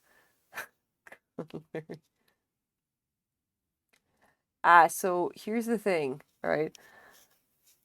I want it to be just crochet. Yeah. So I gotta go and take a look through this. I want it to be just crochet because anytime they say knitting and crochet, what they mean is it's 95% knitting. And yes, I can knit, and I'm just not into it the same way that I am crochet. Crochet is entirely my thing. Knitting, not so much. So, yeah. I'll go through the list. Thank you very much. I'll take a look. Maybe I'll see if maybe I'll spot a community that will work for me. I would really just like if there was like a local group or something around Vancouver there you can do crochet, but everything is just like knitting and crochet. And I'm like, okay, that's not really what you mean. What you mean is that you mostly do knitting, because apparently crochet is only a popular thing on Twitch. It's annoying. It's like online in certain circles, like everybody crochets, but like you get out into the real world and like knitting is like the only thing people do.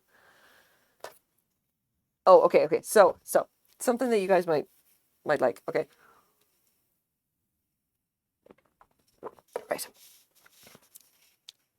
Oh, I have a Discord. You have a Discord, right? All right. Okay. I tried to move towards there. Sorry, getting no sound, but looking for the comments. Looking for a new crafting. Dude, oh, hold on. I'm gonna do something sensible. No sound. Oh, come on. Activate the keyboard.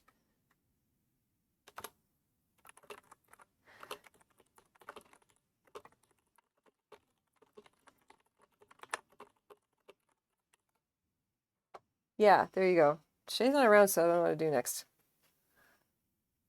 Oh, hold on. I know what I'm going to do next. Yes, ASMR typing. The thingy.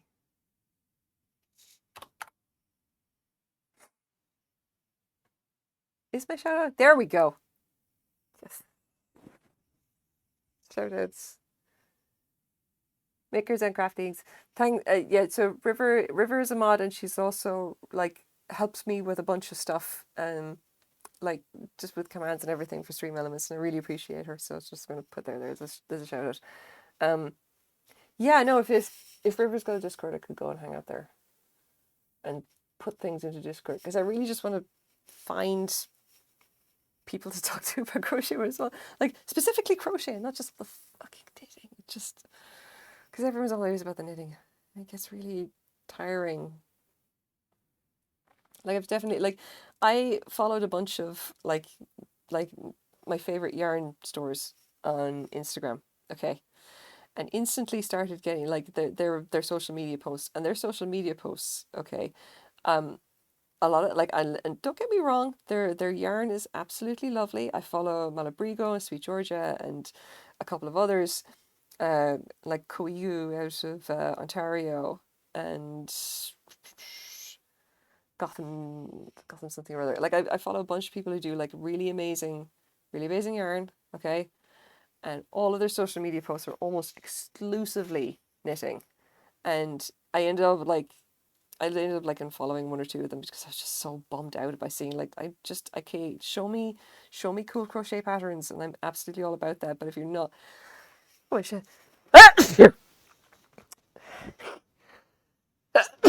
Oh goddamn. Sorry. Sorry. Excuse me. Ooh. Yeah. There we go.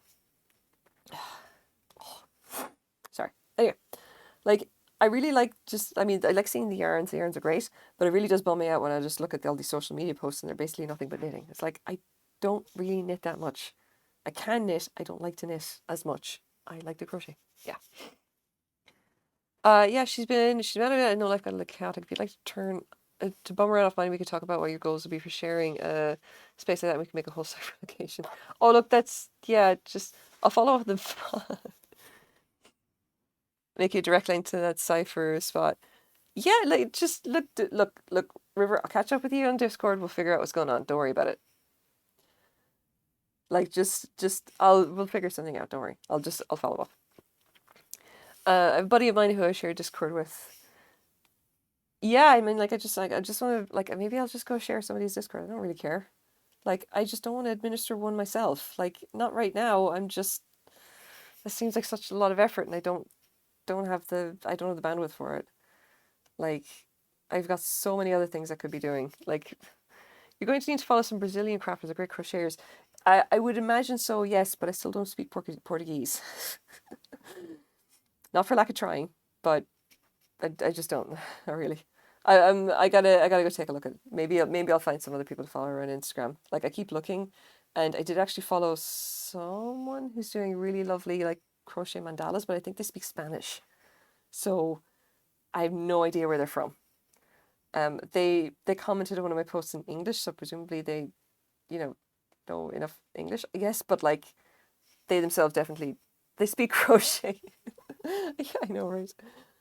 I don't know. I'll go look it up. It's like again, it's more like kind of work thing. It's like now that I'm officially like a crafter, small business, etc., etc. I've got to actually do work on the whole social media thing, of which I really have no significant following apart from my Twitter account, which is about 7,000 followers of people who mainly know me as someone who rants a lot about politics and tech, and yeah.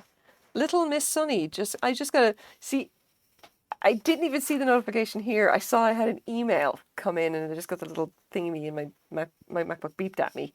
Hey, you got an email. So Little Miss Sunny just followed me. Thank you very much. Appreciate it. Hi. Yay! I'm absolutely gonna get the overlay sorted. I'm so sorry. I'll do it. I swear to God, I will.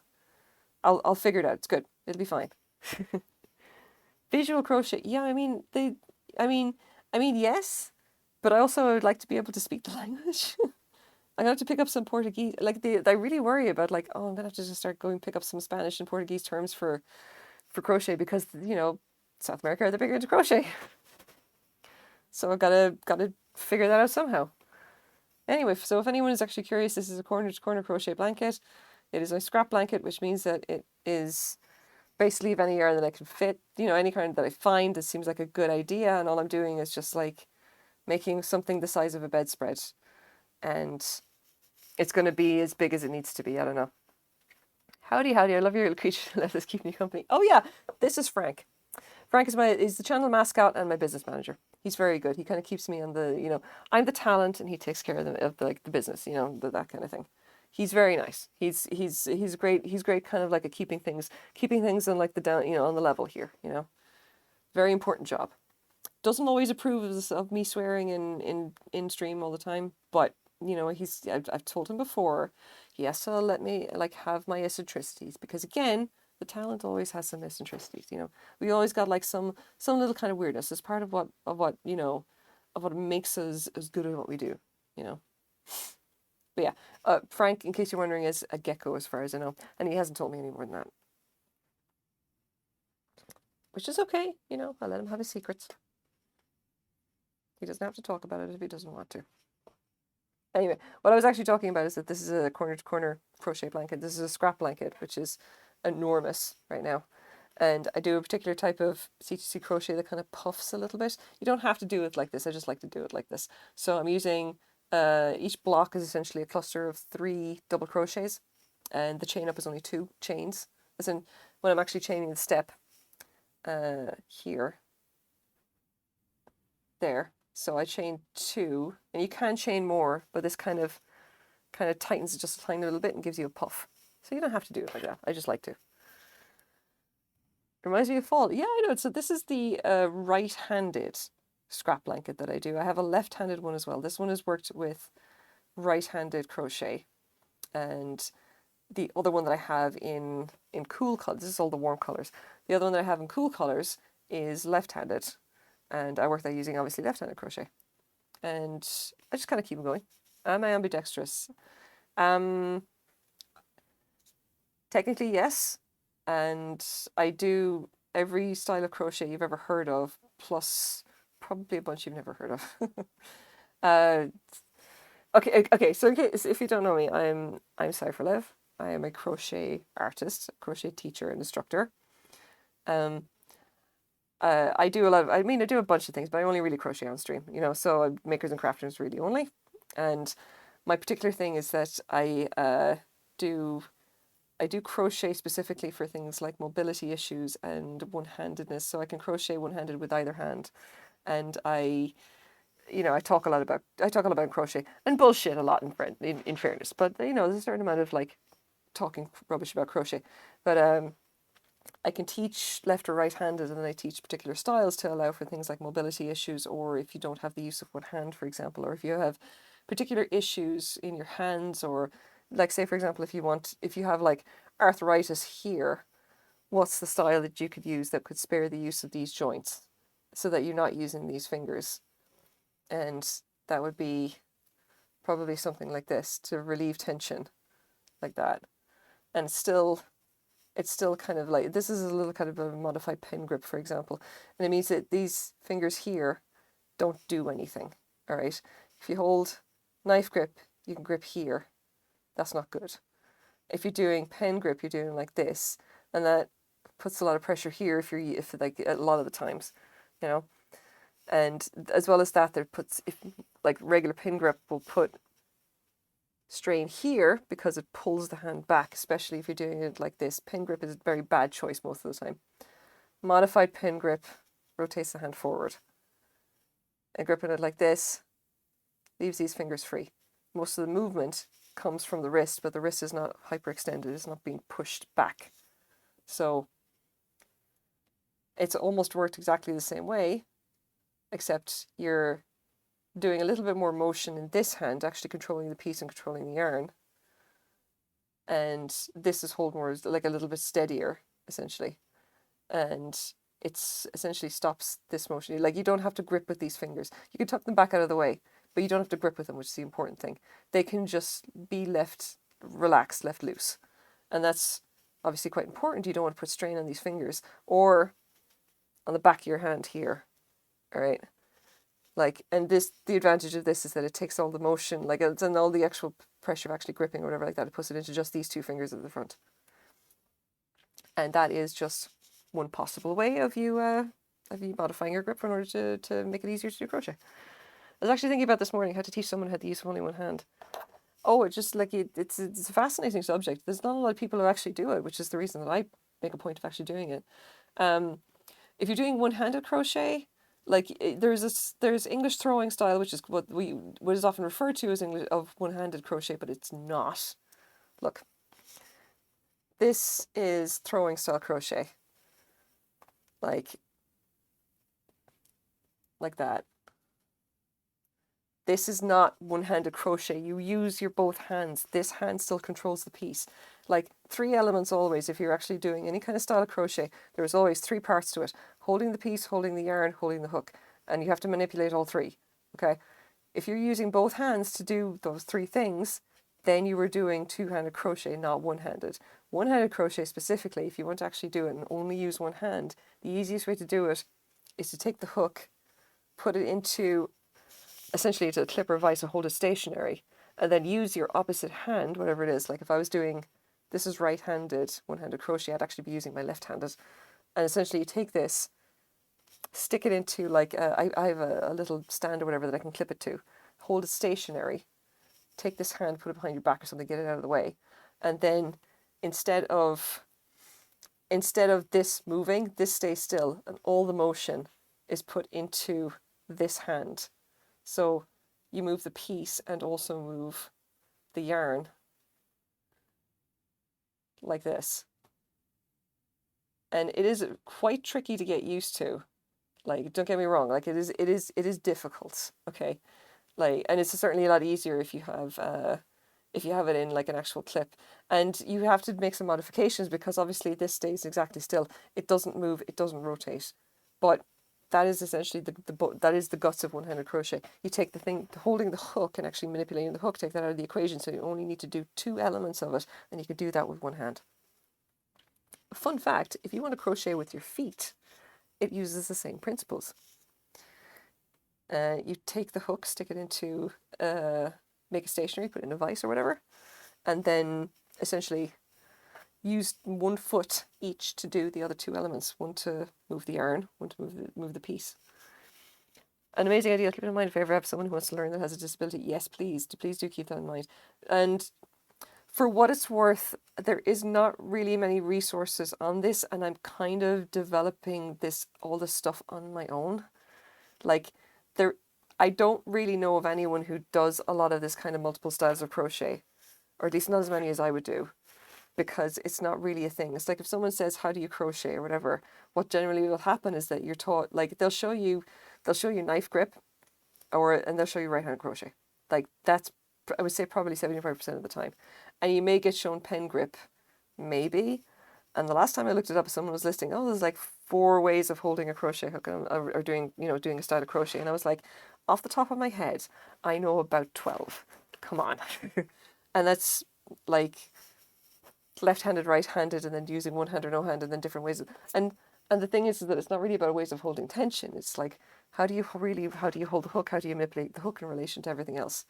Like, it is what it is. I wish more people were into it, because I think, like, crafting should be for everyone and crochet should be for everyone. Anyone should be able to crochet. And I made a point of learning a lot of this stuff specifically so that I could teach anybody, even someone who doesn't have hands. So, I mean, I literally sat down and worked out the technique of how to crochet with my feet, so that if someone says, I want to learn how to crochet, but I don't have the use of my hands, can I still learn how to crochet? And I'm like, do you have the use of your feet? Yes? Good, I'll teach you. So there you go. But yeah, like that's like the nuts and bolts of it. That's the nuts and bolts of it. Like, tension, I don't think matters as much. Yeah. Oh, so Miss Lynn for 20 also followed me like 8 minutes ago, and I didn't get any notification because my emails didn't go through. I have no idea. Anyway, hi, thanks very much. Hello. Yeah.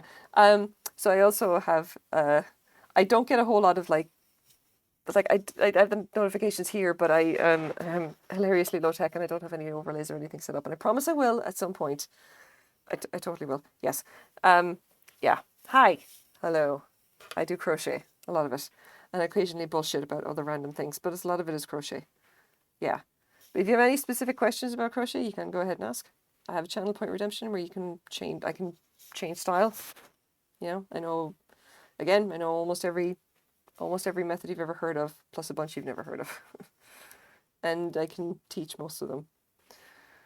I'm a little less good with my left hand than I am with my right, for what it's worth. Like, I think a lot of the styles that I can do with my, I learned, yeah, go on, Dick. I learned originally to do crochet with my right hand, and like when I started out, like I was just like, oh yeah, this is just the way you do crochet, not really realizing that there was more than one way of doing it, So when I actually said, oh yeah, okay, there's more, okay, there's more styles, okay, I guess we're just gonna start learning more styles then. And I kind of got into it that way, and then kind of just fell into learning things about like one-handed crochet and crocheting with disability and everything. For someone who has severe arthritis who can't bend their I try to think. Okay, yeah, sure. Okay, River, I'll get to you. I'll get to you in a second. Thanks. For someone who has severe arthritis, you can't bend their fingers anymore. What do you recommend? Oh, okay, yeah. So it usually depends on what, like which hand it is. If it's both hands, that's a bit of a problem. But one thing that I was experimenting with a while ago was essentially looking at how someone would do crochet if they don't have the use of their thumbs, for example, and that does have a little bit more kind of play here. It's like, as long as you can keep your fingers together, you can do it. But the way that you do it is you hold the hook like this, sort of, if that makes sense. And it's essentially just kind of tensioning here so that you don't have to pull your fingers in. It's just kind of, the hook is kind of sprung in between these fingers, and you go through like this. And it's a little bit more gentle because the hook is doing most of the work, and as long as you're moving like this, it can be done. And there's, you can see that like there's a lot of looseness here. It's like, it's, again, it is incredibly tricky. I was just doing an experiment to see if it could be done, and it can just about be done. And I think it's a little bit easier on the hands because your hands or your fingers essentially are more open. So if you can't bend in like this, then this might work because it's essentially holding the hand open like that. Now you may need to modify it as well, like turn it around and maybe put it through different fingers. Maybe something like this instead. I found it a little bit easier when I was doing it the other way. Or holding it like even something like this, but that would really depend on like how much mobility and then which position is going to be the most comfortable. But that would be something that I recommend. And especially this, if you just being able to hold the yarn like this and then move this finger, that's going to be enough to actually get the movement of the yarn and then pull around. And if they have the use of their thumbs, that's going to be good. You know, that makes it like actually holding it a little bit easier to do. But I think for the sake of it, yeah, probably something like this is what I recommend. Essentially, just take this thumb out of it and be as gentle as possible, and not essentially use a grip that doesn't require like that, going like that. But it really depends on like how much of a bend can they manage and how much is comfortable. Because I will say this much, if you cannot find a way to do crochet comfortably, as in if it always hurts, you should not do it. You should not essentially blow out your hands like that. Just whatever mobility you've got, you need to preserve it. You know, just, yeah, don't do it. It's like, I usually say, like, the only wrong way to do crochet is not to do it at all. If you find that it's affecting your mobility to such that you cannot crochet because it hurts too much, for God's sake, just don't do it. You have my permission not to do it. God. Yeah. So, okay, that's off the top of my head. If I actually, like, generally, if I really want to figure out the best way someone can crochet, I have to actually see them doing it. You know, I need to look and see essentially what the motion is, and then I have to see like where the pain is as well, because it doesn't have to be in the hands. It can also be either in the wrist, or it can go as far as the elbow and shoulder, and where you're mobile as well. It's like whatever way you do it, you have to kind of pick whichever joint is going to be the most loose or the most mobile. Essentially, such that like you have the least extreme range of motion. So like, if you find that you're crocheting and you're up like this the whole time, and you'll find that the tension here is going to cause issues. So you must not do that. You need to get used to a style that involves keeping your wrist loose. But maybe your elbow or your shoulder is far more mobile, which means that essentially you change your style so that instead of a lot of kind of like, or even if like this or whatever, like you literally have to just like essentially change mobility and start moving from the elbow or the shoulder. And you can do that. I've tested a few different ways of doing that. It is possible. It's just a different technique to get used to. My grandma can't crochet because of arthritis in her hands, so I'll recommend it to her if she's interested. Oh, okay, yeah. Yeah, that's the other thing. So some websites may have accessibility gloves to help hold the hooks in place as well too. I unfortunately don't know what they're called. Yeah, so yeah, there's gloves. There's also tension rings, which I have to go and actually test to see how good they are. I know that you can get specific stands for for knitting needles. Same thing would work for crochet hooks. I have one that I kind of just jury rig together, but it definitely does work. So if you find that like one particular hand is very bad and doesn't work, but the other has enough mobility, you can learn a one-handed style and then spare the limb that is the most affected by it. Like, mobility aids, I think, like, people should be more aware that those are a possibility. That can make a big difference. I don't know if they're like, I don't know if it's such a big thing in fairness, because like a lot of this stuff is kind of hard to find, you know, and it doesn't really cover like everything, if that makes sense. There are so many different ways that someone can destroy their hands. It's like, you can't just like for some people, I know at least one person who has Ehlers-Danlos or whatever like that, or someone, or, and you know, so hypermobility and then maybe sensitive skin could be an issue, you know. And I'm just using a plain metal hook here. It's made of aluminium as far as I know. Some people just won't be able to do that. They can't grip at it, you know. or it just could be a sensory issue. They just can't deal with the metal hook. They got to find something else. Or, I mean, that's a whole other question as well. You know, is it still accessible if the tools are not accessible? Or some people have issues with the yarn. You know, this is a whole bunch of different types of yarn, but I have no significant allergies. You know, some people are literally allergic to wool. You know, and a lot of people just don't know that, which you know, which sucks. You know. So this by the way, this is how I do the pen grip, all right? And I personally do not like pen grip, and I only think it's really going to be useful if there's no other thing you can do. Like, it's not strictly speaking pen grip anyway, because when you do a pen, you're basically holding it and making very tiny movements here at the tip. Yeah, that is not going to work. Like, the tip is far more mobile in crochet than it is if you're writing with a pen most of the time. So like I don't think that it's a good choice for grip unless really that there's nothing else that works for you. I wouldn't teach someone pen grip except as a last resort. I don't want to say never use it. I'm just going to say like I do not recommend it. And it's specifically for the same, like it's always for the same reason. It's like because it forces your hand back so far because of the way you hold it, and you end up having to just, and because you still need to make the hook mobile, but it's the pulling it back and then the rotational movement, it'll put strain on that on that wrist, you know, especially because I have to lean forward to actually get everything on the camera here.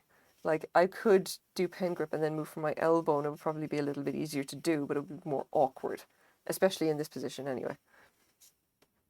So the compromise that I do is that I try to put as much motion as I can into my fingers. And you can see that like instead of you know rotating here, I have it pulled back a lot. Like I still essentially have myself pulled the back of my wrist pulled back too far. You know, I wouldn't want to do this for very long. But as a compromise, I do that basically and try not to rotate my wrist as much as possible. And I still think that's not a great option in fairness. Like it is what it is. But yeah, that's pen grip. And the other thing that I'm doing, if anyone notices, is that I have a lot more mobility in this hand.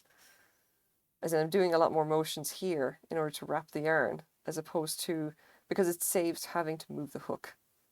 Because if I don't have to move the hook, that means I put less pressure on this wrist. And this wrist is fairly relaxed, you know, I can flick the yarn over this quite easily, you know. And that's good, you know. Lower range, it's a lower extreme range of motion. Like this is nothing. This is just like up, down, up, down, up, down. It's nice and easy. But I'm not clenching hard. I'm not straight out fried. There's no kind of like, there's no pulling back or whatever like that. This wrist is nice and loose. This is the one that I need to try to spare. So, this is a huge blanket. Oop, don't fall. Don't fall. There we go. Yeah, okay. So yeah, like that's kind of, yeah, okay. So that's like your primer on like mobility issues for crochet and why you should care about them, because eventually we're all going to be old and crotchety and we're going to probably continue crocheting, and it's going to really be important then. You'll be glad that you learned all this extra stuff, you know. Maybe not to the, you know, the extremes that I do, because I learn practically everything whether I want to or not, and just for the, you know, because I should, but for everyone else, just like make sure you're at least aware of this, so because you want to be able to crochet for like as long as possible, and knowing a little bit about ergonomics or whatever, and it just being aware of how style can be modified in order to suit joint range, like the range of the joints, and kind of like, you know, avoid pain as much as possible is really important. And I can even tell just doing this now that there is strain right here. Like, and that's how I know that this is a bad grip, by the way. It's like I can do all of these different styles, and I make the point of going through and testing them and examining essentially, well, where does the motion actually happen? And does it still work? Can you actually do it? And I can feel now that I'm doing this particular pen grip, even though I'm trying to accommodate for it, I will have strain here. All right. I could just tell from the motion of my hands. I will not. This is not a style that's going to work for me. All right. But if I'm teaching someone, I need to know that that's a possibility, and I need to be able to say, okay, we're going to try this thing, try it for a few minutes, and then I want you to just essentially you got to. How are your joints then feeling? Like, do you feel strain here? Do you feel a strain here in the back of the hands? See where these tendons are. How do they feel? Does your wrist still feel okay? Like, do you feel strain in your upper arm? Like that, and I mean, I don't think people realize that you can actually fall. Like, you can overstrain your hands, and you will not feel it anywhere here. You'll feel it in the muscles in your forearm. And I had tendonitis at one stage in this arm, and I mean, my hands obviously still worked. Like my fingers were fine, but everything from my wrist to my elbow was screaming painful, and and it was literally because the tendonitis basically started around here and went all the way up and basically didn't stop until it hit my elbow. And it was just like this crunching stiffness and soreness, and I couldn't really use my fingers properly. Not because they hurt, but because the muscles couldn't move them. Yeah. So you gotta ergonomics. You gotta be aware of that kind of thing. It's really important. Anyway, I'm gonna just take a quick look because I normally stream for about 2 hours. It is now 9 to 11 PST. It is now 11 o'clock, and I'm going to go off because, like, I'm tired. It's been a long day. I did a lot of bullshitting earlier, and, like, yeah, so. No pressure. So, I sent you a link to see if it leads to a space for you in Discord. If it works correctly, it should lead you to the cipherless section. Right, okay. Thank you so much, River. I'll jump off and then go take a look. Let's just take a quick look and see who is online, if anybody. Can I do this now? Who's on? I kind of do. When I reach Snowfuse again. I don't know. Oh, no, Snowfuse off.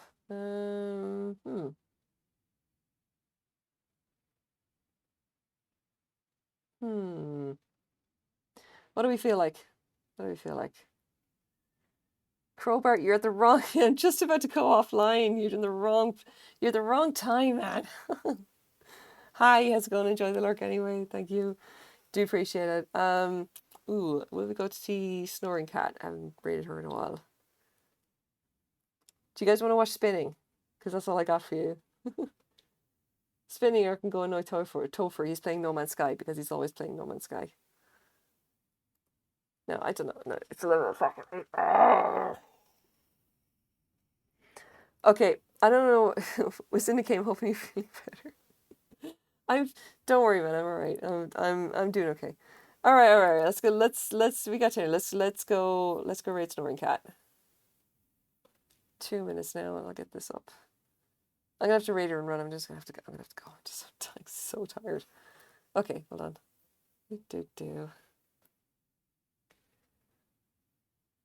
Copy. I'm bad at this. So it is /raid. Oh, come on. No, fucking paste in. Paste. Snoring Cat fiber. It's okay. Let's try this. Yeah, I'll talk to you soon, I'll talk to you soon, River. Don't worry. Let's do this. Okay. Thanks very much, guys. I'll be on again probably next Sunday, as always, from 9 o'clock PST. Keep an eye on me during the week. I'm sure I'll at some point, be able to do that. I'll sort of streaming during the week as well. Okay. Thanks very much. Talk to you in a while.